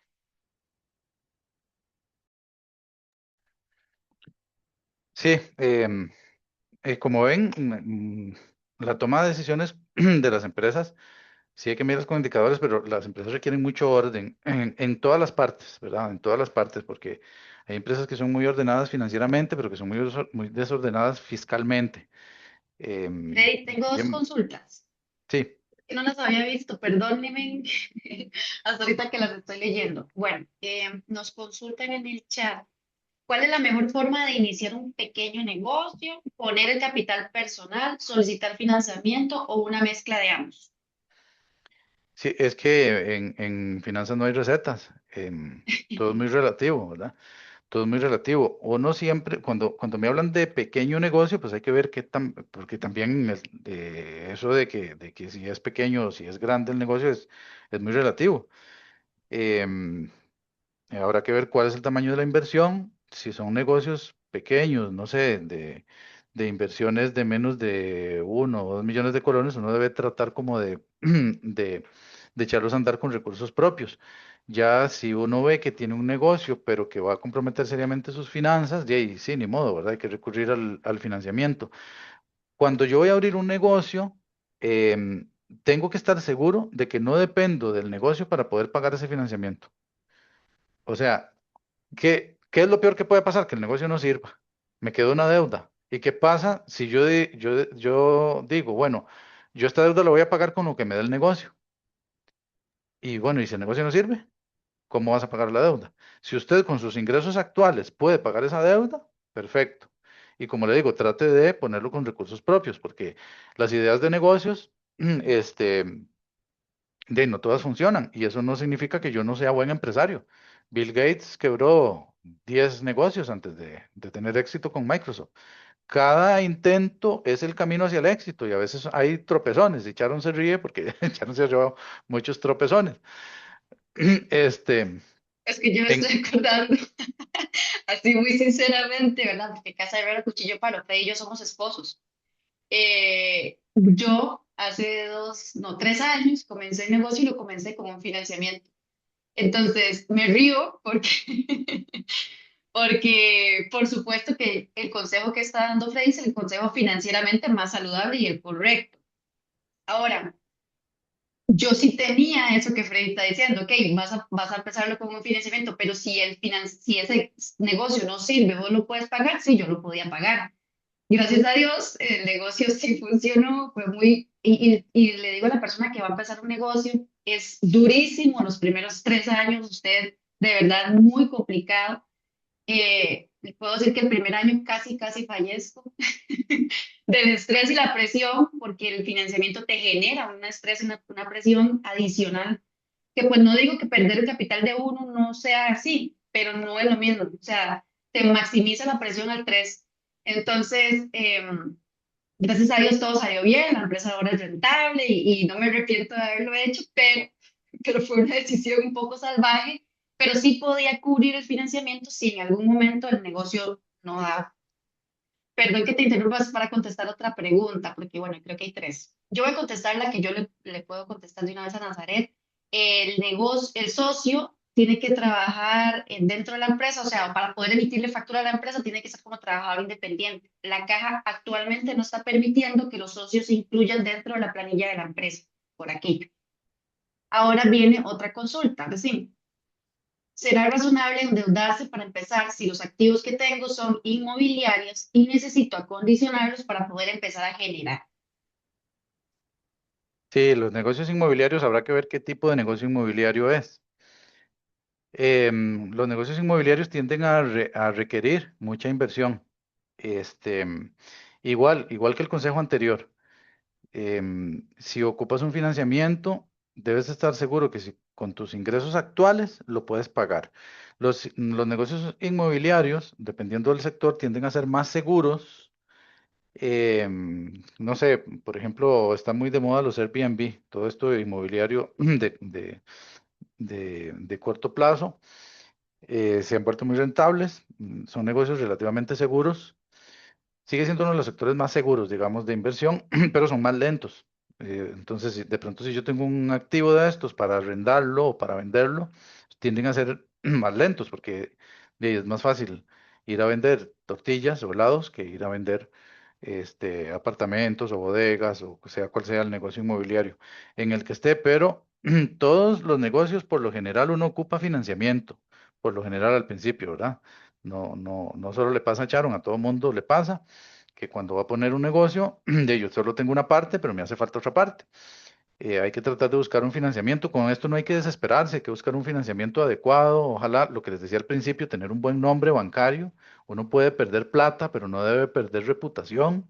Si uno tiene un buen nombre bancario, siempre va a tener encontrar buenas opciones. No hay que desesperarse y estar seguro de que el préstamo que me van a dar, yo lo puedo pagar con mis ingresos actuales. Yo no puedo ponerle esa presión al negocio porque me la pongo yo mismo de que tengo que pagar ese préstamo con lo que da el negocio, porque existe el riesgo de que el negocio no funcione y eso no es malo. Es parte del riesgo, es parte de esta maravillosa aventura de los negocios. Los negocios son muy bonitos, los emprendimientos. Se disfruta mucho, pero también a veces se sufre un poco. Y bueno, hay que tratar de que ese dolor sea lo menos posible y de que no afecte nuestra estabilidad emocional, ¿verdad? Nosotros damos una charla de finanzas personales en donde vemos que el dinero es importante, pero que hay otros 6 elementos que uno tiene que cuidar. Y sobre todo la paz interior es lo más importante de todo. Que un negocio no te robe la paz, que un negocio no te manche tu nombre. Esas cosas uno tiene que tenerlas como prioridad. Y bueno, saludos ahí a la gente que nos manda saludos ahí desde Curridabat y otro de Limón, qué lindo Limón. Mañana vamos para Limón, por cierto, que tenemos clientes por allá. Perdón, Em, voy a sí, contestar nada más una pregunta, porque lo de la caja, hay varias personas en la misma situación. Vean, la caja antes aceptaba que el representante legal se incluyera dentro de la planilla de la empresa, de donde ellos son representantes legales. Los últimos meses han indicado que el representante legal no puede ser parte de la planilla de la sociedad, que debe tributar bajo el seguro de trabajador independiente. Entonces, probablemente si usted tiene la planilla abierta ya, pues el sistema en automático no le va a detectar que usted es el representante legal y se lo va a permitir, pero que esté correcto según lo que ha emitido algunas de las sucursales en las que varios dueños de empresa han ido a hacer la gestión, ellos dicen que no, y no les admiten incluirlos ni crearles la planilla patronal o incluyendo al propietario o a los socios. Inclusive creo que hasta cierto grado de consanguinidad, pero para más seguridad, porque la caja sinceramente es una caja de Pandora, ustedes podrían consultar en la sucursal directamente en la que ustedes están adscritos, porque también la caja tiene como muchas cosas de que en esta sucursal le dicen que sí, en la otra sucursal le dicen que no, el sistema aquí se lo permite y allá no, pero ese es el criterio que nosotros hemos tenido varias veces ya de socios que no pueden estar dentro de la planilla de la caja, sino como seguro de trabajador independiente. Sí se puede desinscribir bueno, en la régimen simplificado yo no puedo estar, o sea, el régimen simplificado permite solo algunas actividades que se puedan incluir. Había hubo una ley que aprobaron para incluir los servicios dentro del régimen simplificado. Sin embargo, el Ministerio de Hacienda todavía no ha emitido criterio respecto a eso, a pesar de que está aprobada la ley. Entonces, todavía se mantiene que sigue como la restricción de actividades, aunque sinceramente como el Ministerio de Hacienda en este momento está enfrentando tantos cambios con la plataforma, con un montón de inconsistencias de saldos, con saldos a favor, que no aplican retenciones y un montón de cosas. Yo les puedo decir, nosotros tenemos trámites desde septiembre del año pasado que hasta el día de hoy no han dado respuesta. El sistema se está volviendo un poquito loco y, por ejemplo, a mí que estoy en servicios profesionales, me incluyó de un pronto a otro en régimen simplificado, cuando eso ATV no lo permitía, aunque ya estaba aprobada la ley. Veo que Tribu ya lo está permitiendo porque a mí al menos me trasladó del régimen sin yo solicitarlo, automáticamente me pasó a régimen simplificado. Entonces, para contestar tu pregunta, si ya está aprobada la ley, si ya Tribu lo permite, yo iría directamente a la sucursal del Ministerio de Hacienda y les preguntaría, porque se supone, bueno, teoría que yo como servicio sí puedo trasladarme al régimen simplificado, sin embargo, a corte el año pasado, ellos no lo estaba, o sea, el sistema no lo estaba permitiendo. Eh, y sí, no se pueden hacer cambios entre periodos. Entonces, por ejemplo, como ya empezó el segundo trimestre del año para el régimen simplificado, tendrías que esperarte, inclusive eso también te lo pueden confirmar ellos en la sucursal, si al siguiente trimestre o para el siguiente año, si Dios lo permite, porque ellos no aceptan cambios de régimen cuando ya ha empezado un régimen fiscal para evitar confusiones ante algún tipo de auditoría. Y vamos a ver, creo que hay otra. Da miedo consultar en la caja. Sí, ir a la caja es lo peor que puede haber. Eh, algún socio participa en la persona de la empresa, no solo como socio, sí puede ser parte de la planilla. Así lo estamos. Ok, don Randa nos está diciendo que en una sucursal le dijeron que si participaba dentro de la operación, el socio sí podría estar en la planilla. A nosotros nos han dicho que no. Entonces, por eso les digo que en la caja tenemos el problema de que puede que por sucursal cambie el criterio. Ay, vamos a ver en la cajita de preguntas. Vieras que no la veo, las preguntitas. Es que hay una persona que me dice. Si querés, Ujú. sigo con lo de los Sí, indicadores y ahorita, sí, ahorita abrimos otro espacio ahí para preguntas. Ok, el ciclo de efectivo, que era otro de los indicadores que les mencionaba que era un indicador clave. El ciclo de efectivo abarca tres indicadores, que es el periodo medio de pago, o sea, cada cuánto le pago yo a mis proveedores. Que entonces yo negocio cada 30 días, cada 40 días, y a veces uno negocia con los proveedores, por costumbre, ¿verdad? Todo el mundo paga 30 días.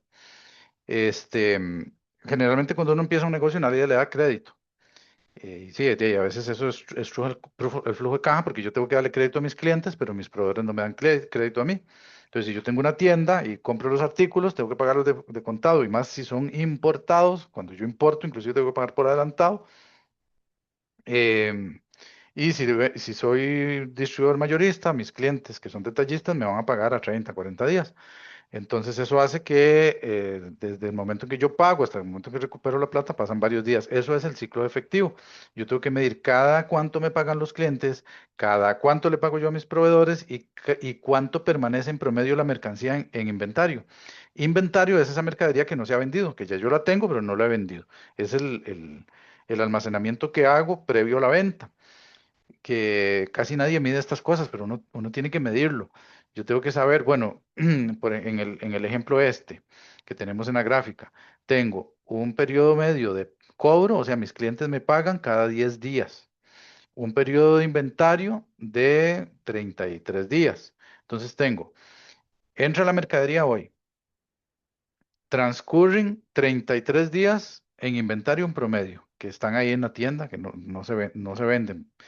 Están esperando ahí que llegue el cliente 33 días. Lo vendo y luego el cliente me paga 10 días después. O sea, desde que entra la mercancía hasta que se vende, o perdón, hasta que entra la plata, pasaron 43 días.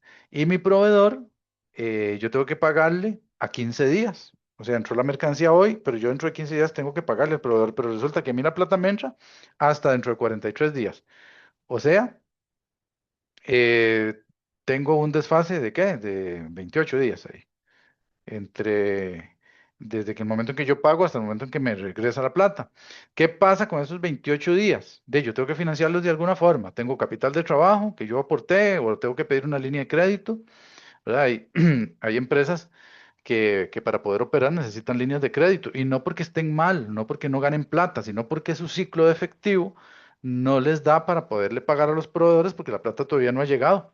Llega, pero más adelante. Entonces, cuando llega, tengo que pagar gastos y otras cosas. Entonces, me va quedando la utilidad, yo la voy acumulando hasta que llega un momento en que yo debería de cubrir ese ciclo con recursos propios. Recuerdo un apreciado cliente nuestro que empezó a hacer importaciones y entonces al principio, los primeros 6 meses, hubo que solicitar una línea de crédito a un banco para poder financiar esas importaciones. Y luego, al cabo de 6 meses, producto de las utilidades, al aumentarse el margen, entró más plata, había más capital de trabajo y llegó un momento en que ya no se ocupaba la línea de crédito.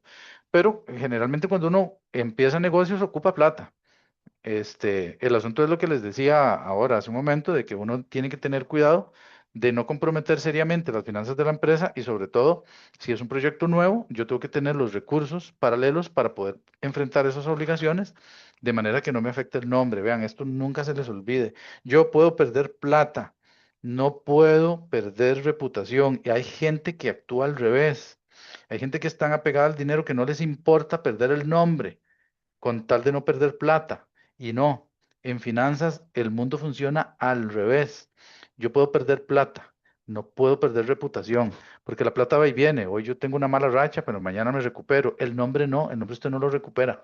Entonces, usted tiene que tener una estructura financiera que le permita hacerle frente a sus obligaciones con estrategias claras, de manera de que no quede mal con nadie. Y sí, a veces puede pasar que uno queda mal, pero hay que tratar de que eso no pase porque todo se vuelve cuesta arriba. O sea, yo pongo un negocio hoy, quiebro, pero además le quedo mal a la gente, en el segundo negocio, esa gente a la que yo le quede mal ya no me va a ayudar. Pero si yo pongo un negocio hoy, quiebro, pero cumplí con todas las obligaciones con los demás, esas mismas personas me van a ayudar porque ven mi esfuerzo, ven que estoy intentando sacar adelante negocios. Y yo no le quedo mal a nadie, soy una persona honesta y cumplo con esa parte. Entonces, la integridad en los negocios es muy importante. Hay un libro que se llama Es negocio ser honrado, así se llama el libro, Es negocio ser honrado, que vale la pena leerlo. Es la ética en los negocios, porque para hacer negocios no es necesario estafar a nadie, ni es necesario aprovecharse de nadie. Uno puede hacer negocios transparentemente y debe de hacer negocios transparentemente. Recuerden eso, yo puedo perder plata, pero no puedo perder reputación. Entonces, el ciclo de efectivo es un poco esto, es sumar desde el momento en que sale la plata al momento en que regresa. Y que no es malo que los ciclos sean largos, porque eso depende del negocio. Entonces, hay inventarios muy pesaditos. Por ejemplo, las empresas, los astilleros, las empresas que fabrican barcos. O sea, fabricar un barco te puede durar 6 meses. Entonces, durante ese tiempo no entra plata a la empresa, estás más bien invirtiendo, invirtiendo, invirtiendo. El negocio de los bienes raíces es un negocio de largo plazo. ¿Por qué? Porque yo, para hacer una urbanización, para hacer una casa, me puede durar 3 meses en donde yo estoy sacando dinero y sacando y hasta el momento en que lo venda, me retornan dinero y una casa me puede durar ahí pegada 6 meses, un año. Entonces yo tengo que tener la estructura financiera para poder solventar eso y no quedar mal con nadie. Em, Cuando uno no tiene cuidado con eso, puede tirarse la empresa abajo porque por no cuidar el ciclo del efectivo. Le ha pasado en grandes empresas. Recuerdo, quizás el más sonado hace unos 15, 16 años con General Motors. General Motors es la empresa norteamericana fabricante de Chevrolet, de los famosos Cadillac, em, de GMC y otras marcas importantes de vehículos.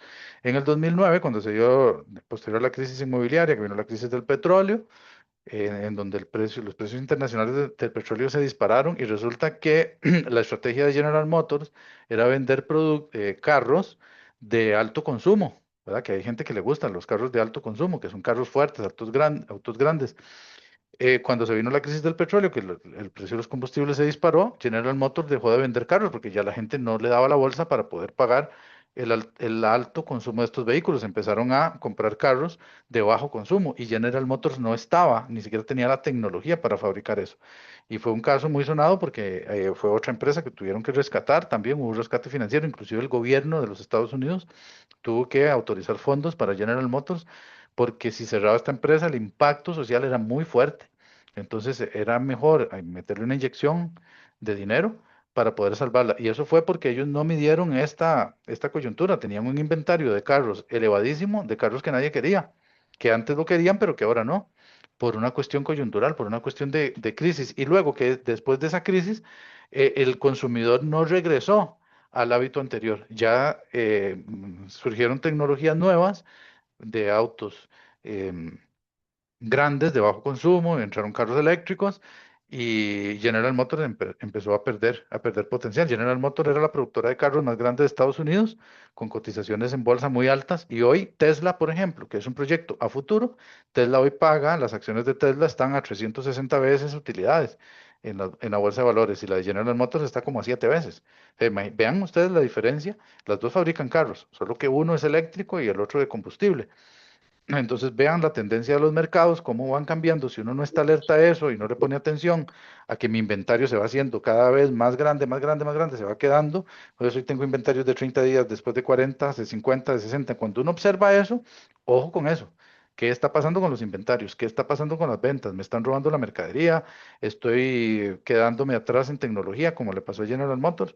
Entonces, con estas cosas hay que tener cuidado en la parte de cuentas por cobrar. También hay una afectación fiscal porque yo a Hacienda tengo que pagarle, aquí me estoy metiendo al terreno de Charon, pero yo a Hacienda yo tengo que pagarle cuando hago la factura, independientemente de si me pagan o no. Ahora, ¿qué pasa cuando no me pagan? ¿Qué pasa cuando no me pagan? ¿Qué pasa fiscalmente? Ah, Sharon? Si a mí no me pagan, ¿qué ocurre? Cuando hay incobrables, por ejemplo, no, Sí, pero podemos ir hoy y eso, mañana. un momentito, aquí, ya. Es una consulta muy frecuente. Se vuelve Cuando quiere ir al punto. yo creo que es que tenemos un micrófono ahí. Cuando hay cuentas por cobrar incobrables, sí, se pueden declarar como un gasto deducible de renta siempre y cuando se siga el procedimiento debido. Para el Ministerio de Hacienda, el procedimiento es que usted haya hecho una gestión de cobro por al menos y que no haya un pago, un abono, ni siquiera un colón de abono en la cuenta por al menos 2 años, que usted tenga un expediente de esa cuenta por cobrar en el que diga, bueno, mandé estos correos, estas cartas, mandé esas notificaciones y yo no he recibido ninguna respuesta.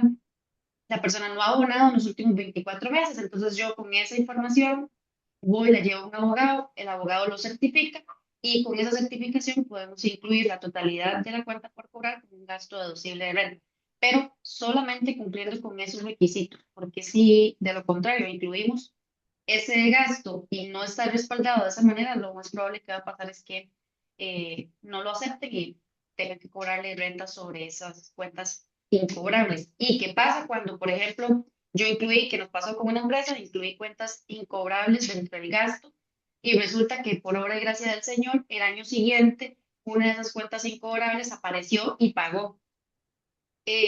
Como yo el año anterior lo ingresé como un gasto deducible de renta, en el siguiente año, cuando yo recupere esa cuenta por cobrar, entonces la incluyo dentro de los ingresos de la empresa. O sea, básicamente a Hacienda no le importa si usted cobró o no cobró. Ese es asunto suyo, es un asunto interno y para poder pasar una cuenta por cobrar como gasto incobrable, entonces tenemos que tener el debido proceso de cobro demostrado por un acta elaborado por un notario. Em, Ese es el cruel mundo de los impuestos. Y con esto de los ciclos de efectivo hay que tener mucho cuidado porque yo puedo tener una empresa muy rentable, pero que si yo manejo mal los ciclos de efectivo, hace que los flujos de caja anuales bajen y eso baja mi cotización. ¿Qué pasa, por ejemplo, si yo quiero vender una empresa? ¿Cuánto vale una empresa? Bueno, una empresa vale en función de cuántos flujos de efectivo pueda generar. Entonces, usted puede tener muchas utilidades, pero si su ciclo de efectivo es bajo, entonces y tal vez una empresa que usted podía vender en 200, 300 millones de colones, se le puede caer hasta la mitad por una mala administración del ciclo de efectivo, que es parte de los indicadores que se toman en cuenta en la valoración de empresas. Em, y Por último, el último indicador que les dije que lo dejaba de último por la importancia que tiene es el margen de utilidad bruta. Este margen de utilidad bruta es lo que determina casi en más de un 70% el éxito de mi negocio. Si yo tengo un negocio en donde yo no puedo marginar adecuadamente para poder cubrir mis gastos, pues mejor no meterme en ese negocio. Hemos encontrado casos de gente que está metido, qué sé yo, que tiene una pequeña tienda y entonces resulta que compra un pantalón a 10.000 colones y lo vende en 12.000, margina un 20%. Y ahí es que con ese nivel de margen tendría que tener volúmenes elevadísimos para poder subsistir. Entonces, una tienda detallista no debería de tener márgenes sobre la venta inferiores al 40-45%. Em, pero hay gente que mete cabeza en que ganándose un 20, un 30 puede tener, y al final lo que terminan teniendo es un autoempleo y a veces no les da ni para pagarle el salario a ellos, ¿verdad? Hemos conocido gente que tiene un negocio y que sacan 20.000 pesos por semana y le pagan al empleado que trabaja ahí 80.000 pesos, o sea, el empleado gana más que ellos. Y es porque el génesis de ese problema son los precios. O sea, compro a 10 y debería de vender a 18 o a 20, pero no, resulta que compro a 10 y vendo a 12, vendo a 13. Con esos 2.000 o 3.000 pesos multiplicados por la cantidad de pantalones que vendo, no me alcanza para pagar los gastos, claramente. Entonces, de entrada, ya por una cuestión de concepción del negocio, de establecimiento de política de precios, ya voy mal. El margen bruto en las empresas tiene que verse como una línea recta, ¿verdad? Cuando yo grafico indicadores, los ingresos, las ventas tienen que verse como una línea inclinada de izquierda a derecha, o sea, creciente. Yo cada vez tengo que tratar de vender más. Los gastos fijos deberían, como su palabra lo indica, debería ser una línea recta porque son fijos todos los meses. Y el margen de utilidad bruta debe de ser, el margen, el porcentaje debe ser una línea recta que se mueve en colones, se mueve al nivel de las ventas. O sea, si yo vendo, vuelvo al ejemplo de los teléfonos, si yo vendo un teléfono en $150 y me costó $100, si yo vendo cuatro teléfonos, entonces tengo $600 de ventas, mi venta subió, pero también mi costo sube porque tengo que comprar cuatro teléfonos, entonces ahora subió a $400. Pero mi margen del 33% siempre se va a mantener, ¿verdad? Porque 100 entre 150 es lo mismo que 400 entre 600, siempre me va a dar 0,33. Entonces yo tengo que ver si ese margen bruto me alcanza para poder pagar mis gastos. A partir del margen bruto, em, yo puedo proyectar mis costos fijos, que son los dos elementos que yo tengo que tener. Entonces vean que tengo que tener precio de venta y costo de ventas que me determinan el margen bruto. Y además tengo que tener controlados los costos fijos, porque si yo no controlo los costos fijos, se pueden comer la empresa. Con esos tres elementos, los que analizamos empresas, determinamos puntos de equilibrio. El punto de equilibrio es cuántos teléfonos tengo que vender para poder cubrir mis costos fijos, partiendo de que mi margen es un 33%. Esos puntos de equilibrio, tenemos un micrófono abierto, Sharon, si me ayudas. Em, Gracias. Esos puntos de equilibrio varían, porque el costo fijo, aunque su palabra lo dice, es fijo, pero de ahí yo de luz puedo pagar, no sé, si pago 50.000 pesos este mes, el otro mes pago 54, el otro mes 30. De planilla, yo este mes puedo tener 6 empleados, pero pagué extras, entonces varían un poquillo, pero tienden a ser fijos, por eso se llama costo fijo. Entonces yo tengo que tener mucho control del costo fijo y ojo con esto, vean, el gasto fijo tiene que tener una estrecha relación con el ingreso. Esto grábenselo de memoria, por favor. El gasto que yo incurro en el negocio tiene que tener una estrecha relación con el ingreso. O sea, si yo tengo un empleado, me tiene que ayudar a vender. Si yo pago la luz, es porque es en un local en el que yo vendo. Si yo pago un alquiler, es un local que me genera ingresos. Pero ¿qué pasa si yo eh, le pago el alquiler a mi hijo de ahí, del apartamento? Hay gente que hace esto y lo cargan dentro de los costos fijos de la empresa. Y uno dice, bueno, pero este apartamento, ¿cuántos ingresos me genera? No me está generando ingresos.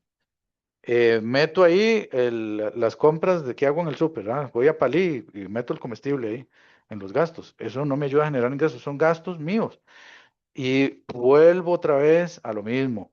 Hay que separar las finanzas personales de las finanzas corporativas. La, si yo abro un negocito y estoy empezando, entonces yo abro una cuenta bancaria. Ok, si va a abrir el negocio a nombre suyo, usted tenga una cuenta bancaria para usted, para sus gastos personales, y otra cuenta bancaria a nombre suyo también, pero para el negocio. Todas las ventas las manejan el negocio. Todo lo que tiene que ver con pago a proveedores, manéjelo con la cuenta del negocio. No revuelva las platas del negocio con las platas suyas, porque ese es el principal error. Cuando usted empieza un negocio y lo empieza así, ya empezó mal. Le veo poco futuro a ese negocio, porque empezamos a revolver cosas. Separe las finanzas corporativas de finanzas personales. Cuando hablo de finanzas corporativas, me refiero a los números del negocio, a la plata del negocio. Cuando uno no tiene control del margen bruto, uno no tiene control del negocio. ¿Qué pasa cuando nosotros llegamos a evaluar una empresa y vemos, por ejemplo, este gráfico, que ven que es planito, ¿verdad? Esa línea roja que se ve ahí de margen bruto, empezamos a ver picos, ¿verdad? Como ver la cordillera de los Andes, como ver los Alpes, se ven picos así. Eso no es normal. Entonces, uno llega y le pregunta, ¿qué pasó aquí? Ah, es que hice un descuento, ah, es que hice una promoción, ah, es que hice... Y sí, las empresas a veces tienen que hacer eso, pero recuerden que cuando yo ocupo vender para poder, perdón, cuando ocupo hacer descuentos para poder vender, eso significa que yo no soy tan eficiente como mi competencia. Yo debería de tener elementos de diferenciación que me permitan cobrar el precio que tengo que cobrar para tener el margen que tengo que tener para poder cubrir mis costos fijos sin necesidad de recurrir a bajar precios. Cada vez que yo bajo precios estoy botando plata, estoy perdiendo competitividad, estoy bajando mis costos, perdón, mi margen de contribución o mi margen bruto y estoy comprometiendo mis costos fijos, porque ya no tengo la misma plata para poder pagar mis costos fijos. Y entonces hay gente que me dice, ay, qué raro, es que la planilla siempre es la misma, todo lo mismo, pero no me está alcanzando. A veces, pero resulta que a un cliente, para poder sostenerlo, le hiciste un 50% y tu margen, o sea, tu margen era de un 50, le hiciste un 50 y no se está ganando nada. Está pagándole al cliente para que sea cliente. Y no. Así no funcionan los negocios. Un negocio tiene que ser rentable. Primero que todo, tiene que ser rentable. Los negocios te tienen que generar dinero porque con eso viven los negocios, con dinero. Y los negocios te tienen que permitir conservar tu reputación. Entre mejor nombre tenga usted, se le facilitan más los negocios. Entonces, los negocios ante todo son proveedores de imagen, son proveedores de dinero en la medida en que usted los gestione correctamente. Porque si usted maneja mal un negocio, usted puede ser muy buena persona y toda la cosa. Pero si usted maneja mal un negocio, usted puede marchar su imagen, su nombre ante su familia, ante sus amigos, ante su comunidad, porque le quedó debiendo a alguien, porque simplemente su negocio no le dio para pagar y no le dio para pagar porque me diste mal el precio, porque no apuntaste cuál era tu costo, no tienes claro cuál es tu costo, no tienes claro a qué precio debes de vender. El otro día asesoré a les dimos asesoría a, a unos productores de queso y resulta que estaban vendiendo casi al costo. Y entonces yo les decía, bueno, es que debes de vender el precio a tal precio, perdón, el queso a tal precio. No, es que si yo lo vendo a ese precio, no me van a comprar. Bueno, entonces haga un queso diferente, échele algo, eh, no sé, póngase creativo, fabrique productos diferenciadores. No, es que la gente solo lo quiere. Entonces, completamente cerrados a que solo el queso lo tienen que hacer así, solo de esa manera y a ese precio. Y entonces querían que uno les diera una fórmula mágica para que les quedara más plata. Y no hay forma, no hay fórmula mágica. Uno aquí mide en función de los datos que te pasan y pasas una recomendación para que tomes acciones que te permitan cambiar esos números. Porque un número no cambia si no hay acción. Si usted mide, pero el mes siguiente hace las cosas de la misma forma, no espere obtener un resultado distinto. Va a seguir igual. Porque si usted tiene los triglicéridos altos, el médico le dice que tome agua, que no consuma productos altos en grasa y que haga ejercicio, y usted sigue comiendo chicharrones, no consuma mucha agua y además no hace ejercicio, el mes siguiente los triglicéridos van a estar igual o peor, porque el médico no hace magia, el médico te da una recomendación, pero la acción la tiene que tomar usted. Entonces nosotros en las asesorías que le brindamos a nuestros clientes, les pedimos datos, somos muy insistentes en dejar tareas para que mejoren estos números, porque la mejora lleva al crecimiento empresarial. Recuerden que la única forma de que algo crezca es mejorando y solo se puede mejorar lo que se mide y solo se puede medir lo que se define previamente, ¿verdad? La frase que les ponía al principio de Kelvin, el filósofo matemático británico. Este, los Perdón, negocios, sí, tenemos bastantes preguntas y ya estamos pasados del tiempo. Entonces, para que tal vez vayamos un poquito más rápido, yo sé que obviamente queremos explicar más cosas, pero también es como que mucha sí, no, información. no. A nivel, digamos, de indicadores, con el margen bruto terminamos estos cinco, recuerden que solo vimos cinco hoy, acá son un montón de indicadores, pero son como los más relevantes que tienen que ver, este último tiene que ver con puntos de equilibrio, lo que les decía, punto de equilibrio es cuánto tengo que vender, entonces yo fijo metas con base en mis costos fijos y en mi margen bruto, pero para eso tengo que predefinirlo previamente. Em, entonces, Ve, papi quiere también, haga. ¿Usted quiere salchichón? otra, otra vez se le Vamos a activa. contestar las preguntas. Voy a ir de las más sencillas a las más complejas, porque creo que hay algunas que están tan complejas que sinceramente, vamos a ver, hay cuestiones fiscales, también quiero hacer esa salvedad, y financieras que uno no puede contestar con una pregunta de 3 renglones, porque hay muchas variantes. Entonces, vamos a partir del hecho de que estoy entendiendo correctamente el mensaje y que pueden haber un sinfín de situaciones que pueden modificar la respuesta. Entonces, una empresa que está en régimen simplificado y lo trasladaron al régimen tradicional, eso se da cuando el Ministerio de Hacienda se da cuenta que tienen activos superiores al monto permitido, mayor cantidad de empleados reportados en la caja o más compras de las que están permitidas en el régimen, llegan, lo notifican, lo trasladan usted del régimen al régimen general y usted tiene que quedarse en ese régimen. Sí, ¿por qué? Por un lapso de el periodo fiscal en el que lo trasladaron. Entonces, si a mí me trasladaron para comenzar en julio de 2026, por decir algo, yo tengo que quedarme hasta diciembre de 2026 y hasta enero de 2027 yo puedo hacer el traslado al régimen porque no se puede hacer cambio de régimen dentro de un periodo fiscal. Ok, los requisitos, simplemente usted ya puede entrar a la TribuCR ya el 31 de diciembre y hacer el traslado desde la plataforma, actualización de datos, y usted actualiza y ahí puede cambiar el régimen tributario en el que esté inscrito, pero no puede ser antes. Incluso creo que el sistema lo está permitiendo que usted lo haga antes, que eso antes ATV no lo permitía ni siquiera, pero te tira una advertencia que dice, esto va a quedar vigente a partir de enero del 2027. Ok, luego, una empresa que sea servicios, ¿cuáles son sus obligaciones tributarias? Igual, es una pregunta que no me da mucha información, pero bueno, sí, IVA, renta, D270, que es una declaración informativa si le correspondiera, depende. Hay empresas a las que les corresponde y hay empresas a las que no. Si es el- sociedad, también sociedades inactivas, si tuviera sociedades inactivas o declaración de transparencia, pago de timbres, personas jurídicas, el impuesto. Y que recuerde, tributarias de momento son esas. Dependiendo de la actividad o de la situación, puede que hayan otras declaraciones informativas. ¿Ibas a decir algo? ¿Ve?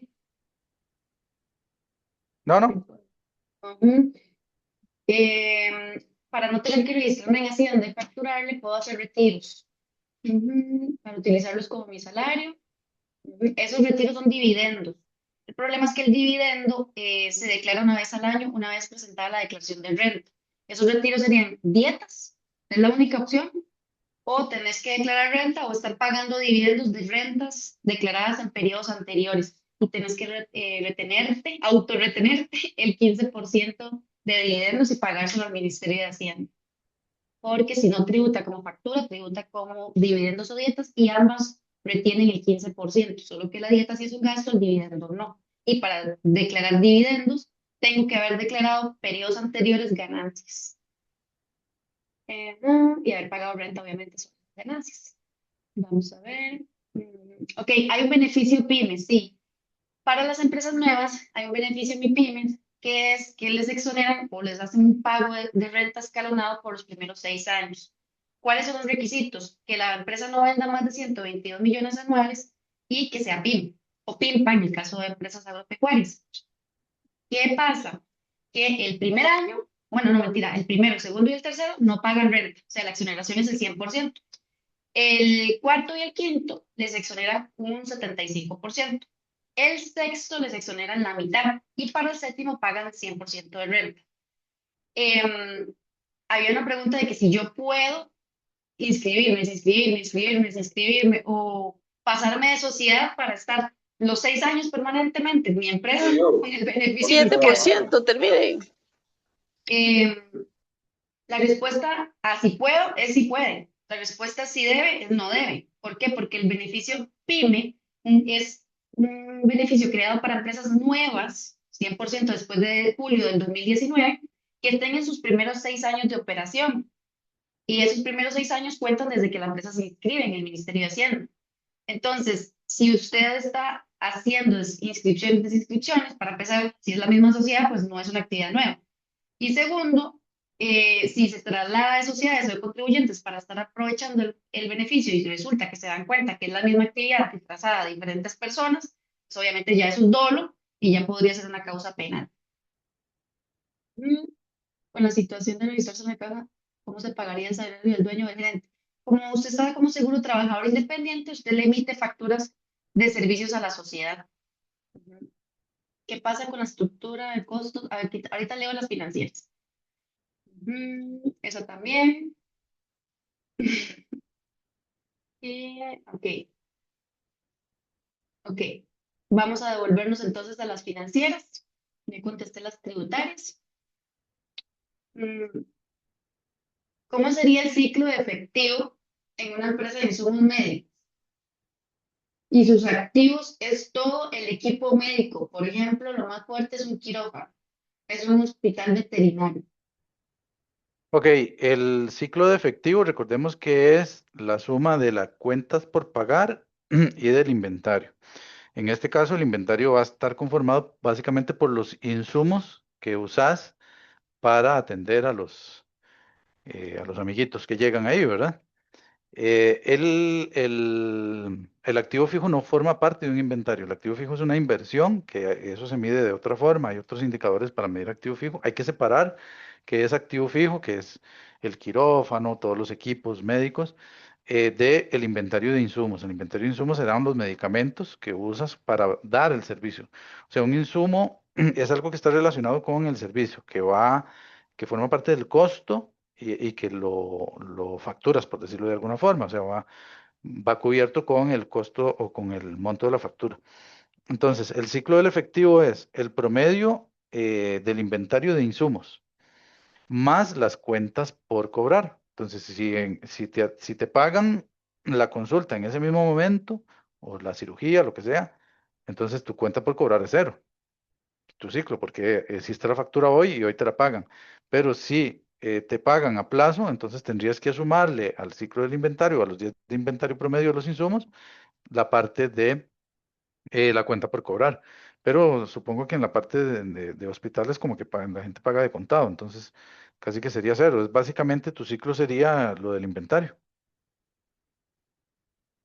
Ok, y la otra vi que decía, ¿qué pasa con la estructura de costos en una empresa industrial? Pero creo que es una pregunta un poquito. Sí, no, no, sí, sí lo entiendo. Ok, vamos a ver. Hablamos del costo del ejemplo del teléfono. Entonces yo tengo, el teléfono me cuesta $100, lo vendo en $150. Identifico el costo claramente porque me dan una factura por el teléfono cuando yo lo pago. En las empresas industriales existe un proceso de transformación. Entonces es como si yo compro los componentes del teléfono y tengo que armarlo, por decirlo así. Entonces tengo que comprar materias primas, contratar mano de obra, tener máquinas de transformación para obtener el producto final. Yo tengo que tener un sistema de contabilidad de costos, en donde yo voy acumulando el costo de la materia prima, más el costo de la mano de obra, más el costo de la energía, más el costo de el uso de la maquinaria que uso en ese proceso de transformación, Y al final, cuando yo tengo todos esos costos sumados, lo divido entre la cantidad de unidades que se produjeron y eso me da el costo unitario de cada unidad producida. Pero al final el concepto es el mismo. Yo tengo que determinar el costo unitario. En la parte comercial es muy fácil porque es a lo que compré, ese es mi costo unitario. En la parte de producción, entonces tengo que agregar una contabilidad de costos que me permita determinar primero el costo de la mercadería facturada y luego el costo de la mercadería vendida. Son como dos partes que conforman el estado del costo de la mercadería manufacturada y vendida en las empresas industriales. Pero sí es una contabilidad especial, es un poquito más largo el estado de resultados de las contabilidades industriales, pero al final te llevan al mismo dato y al mismo concepto del costo de ventas y margen bruto. Es exactamente lo mismo. Y la última consulta, porque si no vamos a durar todo el día aquí, es, vamos a ver, ¿cómo puedo tener un escenario financiero claro si soy una empresa que está iniciando, un startup? Em, sí, vamos a ver, un startup es una empresa que está empezando. Es un proyecto en el que yo creo, en el que yo defino previamente. Entonces, cuando uno diseña un negocio, lo primero que tengo que tener es un presupuesto, o sea, cuánto puedo vender, cuáles van a ser mis costos. Cuando yo voy a financiar, por ejemplo, un proyecto nuevo, los bancos trabajan con un documentito que se llama flujos de caja proyectados. Los flujos de caja proyectados son un escenario financiero a futuro, porque aquí, y más bien agradezco la pregunta, porque los indicadores financieros basados en estados financieros es de algo que ya pasó, ¿verdad? La contabilidad lo que me dice es qué pasó de aquí para atrás. Cuando yo voy a empezar un negocio, yo tengo que ver hacia adelante. Ok, ¿qué va a ocurrir con esta empresa de aquí en adelante? Entonces yo tengo que proyectar flujos de efectivo. ¿Ok? Yo tengo que hacer una simulación basada en estudios de mercado, basado en indicadores macroeconómicos, cómo está la inflación, cómo está la competencia, dónde va a estar ubicado el negocio, cuánto espero vender, cuáles van a ser mi estructura de costos. Yo tengo que hacer una simulación en el papel ahí, en la hoja electrónica, en el Excel, donde sea, de cómo va a ser el negocio a un año plazo. Por lo general, uno mide un año plazo y dependiendo del negocio, hasta 3 o 5 años a futuro, cómo se va a comportar ese negocio. Entonces, así obtengo un panorama financiero de lo que espero que sea. Y eso es una expectativa. Entonces, tengo que basarme en estudios muy, muy concretos, en información lo más veraz posible para poder proyectar con certeza. Y por lo general, si tenés una buena base, esa proyección este, va a ser correcta. Em, Hay alguien que me pregunta aquí por Salchi. Bueno, Salchi está No, durmiendo. no es eso. ¿Qué es? Nada más quería cerrar la charla con el comentario final. Bueno, agradecerles por el tiempo, por haberse quedado, por haber puesto atención. Ojalá que haya sido de mucho provecho para todos. Comentarles que nosotros este servicio lo brindamos de forma mensual. Como la de Estados Unidos, como la de Flamengo. Ah, pero ya entendí lo del Salchi. No, es que les Ajá. aclaro, es que aquí tenemos una perrita que se llama Salchi. Pensé que era alguien que nos conocía y que nos estaba preguntando por la perrilla, pero no, ya entendí. Bueno, les decía que nosotros este servicio lo ofrecemos de forma mensual con los clientes que contratan el servicio, el paquete que lo incluye, perdón. Son empresas que tienen un nivel de facturación ya un poquito grande, que tal vez tienen cuidado o quieren estar 100% seguros de que la contabilidad, inclusive que llevan en lo interno, se esté ejecutando correctamente y que tal vez tienen un contador pero no tienen el asesor financiero o que tienen el contador pero no tienen el asesor tributario, porque todos somos diferentes. A veces se cree que el contador sabe de finanzas, de recursos humanos, de administración, de impuestos y la verdad es que no es así. Después de la reforma procesal laboral, después de la reforma fiscal y con la ampliación que está haciendo el Ministerio de Hacienda en la creación de nuevos controles y plataformas para poder fiscalizar, pues obviamente el contador eh, o hace la contabilidad o se especializa en impuestos. Y también la parte financiera, pues es otro mundo aparte. Entonces, trabajamos con ese tipo de empresas o empresas pequeñitas que también están atendidas por los dueños de la empresa que no tienen experiencia en la parte administrativa contable y que quieren tener un consejero ahí a la mano para estar tomando decisiones, para consultar si esto es viable o no, qué te recomiendo, de cómo podemos hacer esto. Entonces, esto, digamos, es lo que vemos mes a mes con ellos. Hay paquetes que lo incluyen de forma mensual, hay paquetes que solo lo incluyen de forma trimestral, dependiendo del fee mensual que se le cobre a la empresa.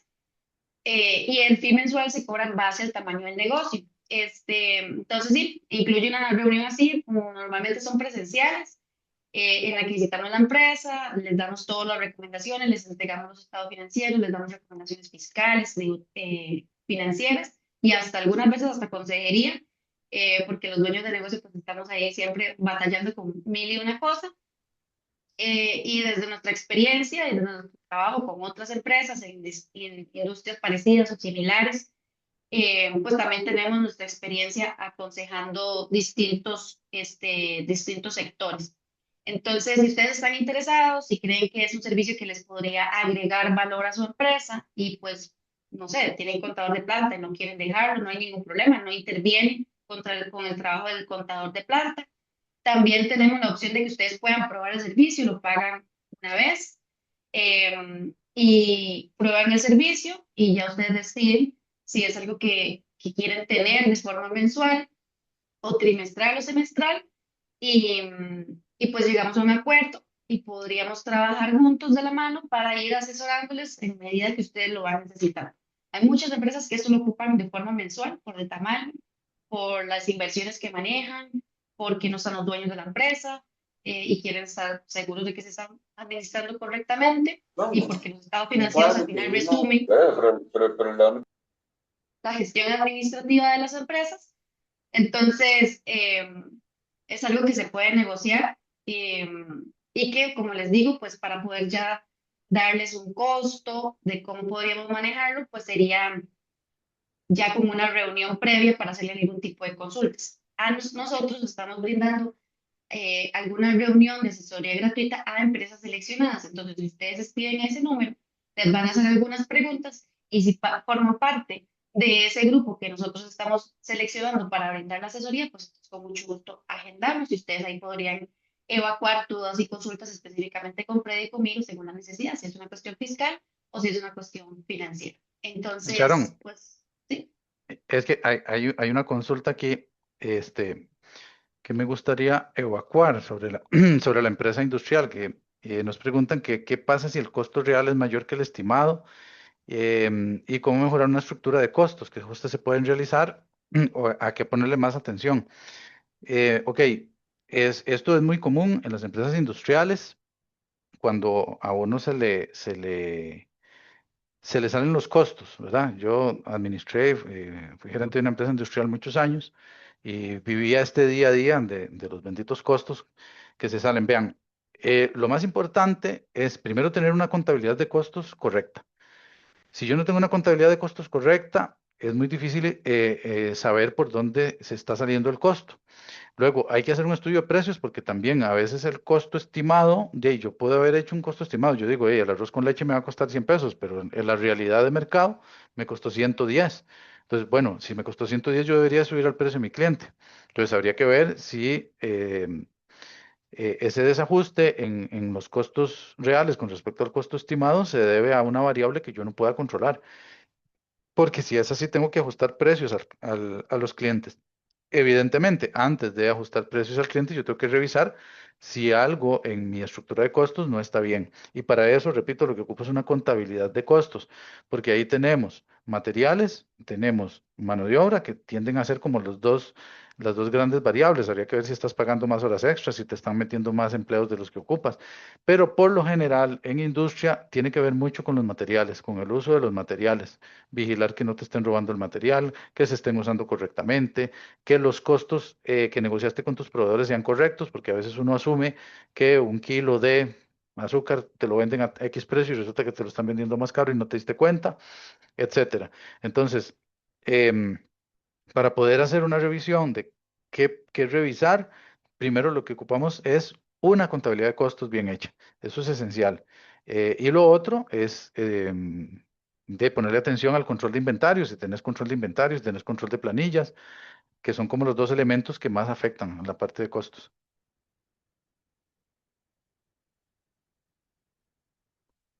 Ok, em, Perfecto, si nadie tiene ninguna otra consulta, yo creo que ya podemos finalizar la sí, reunión. sí, no veo más consultas.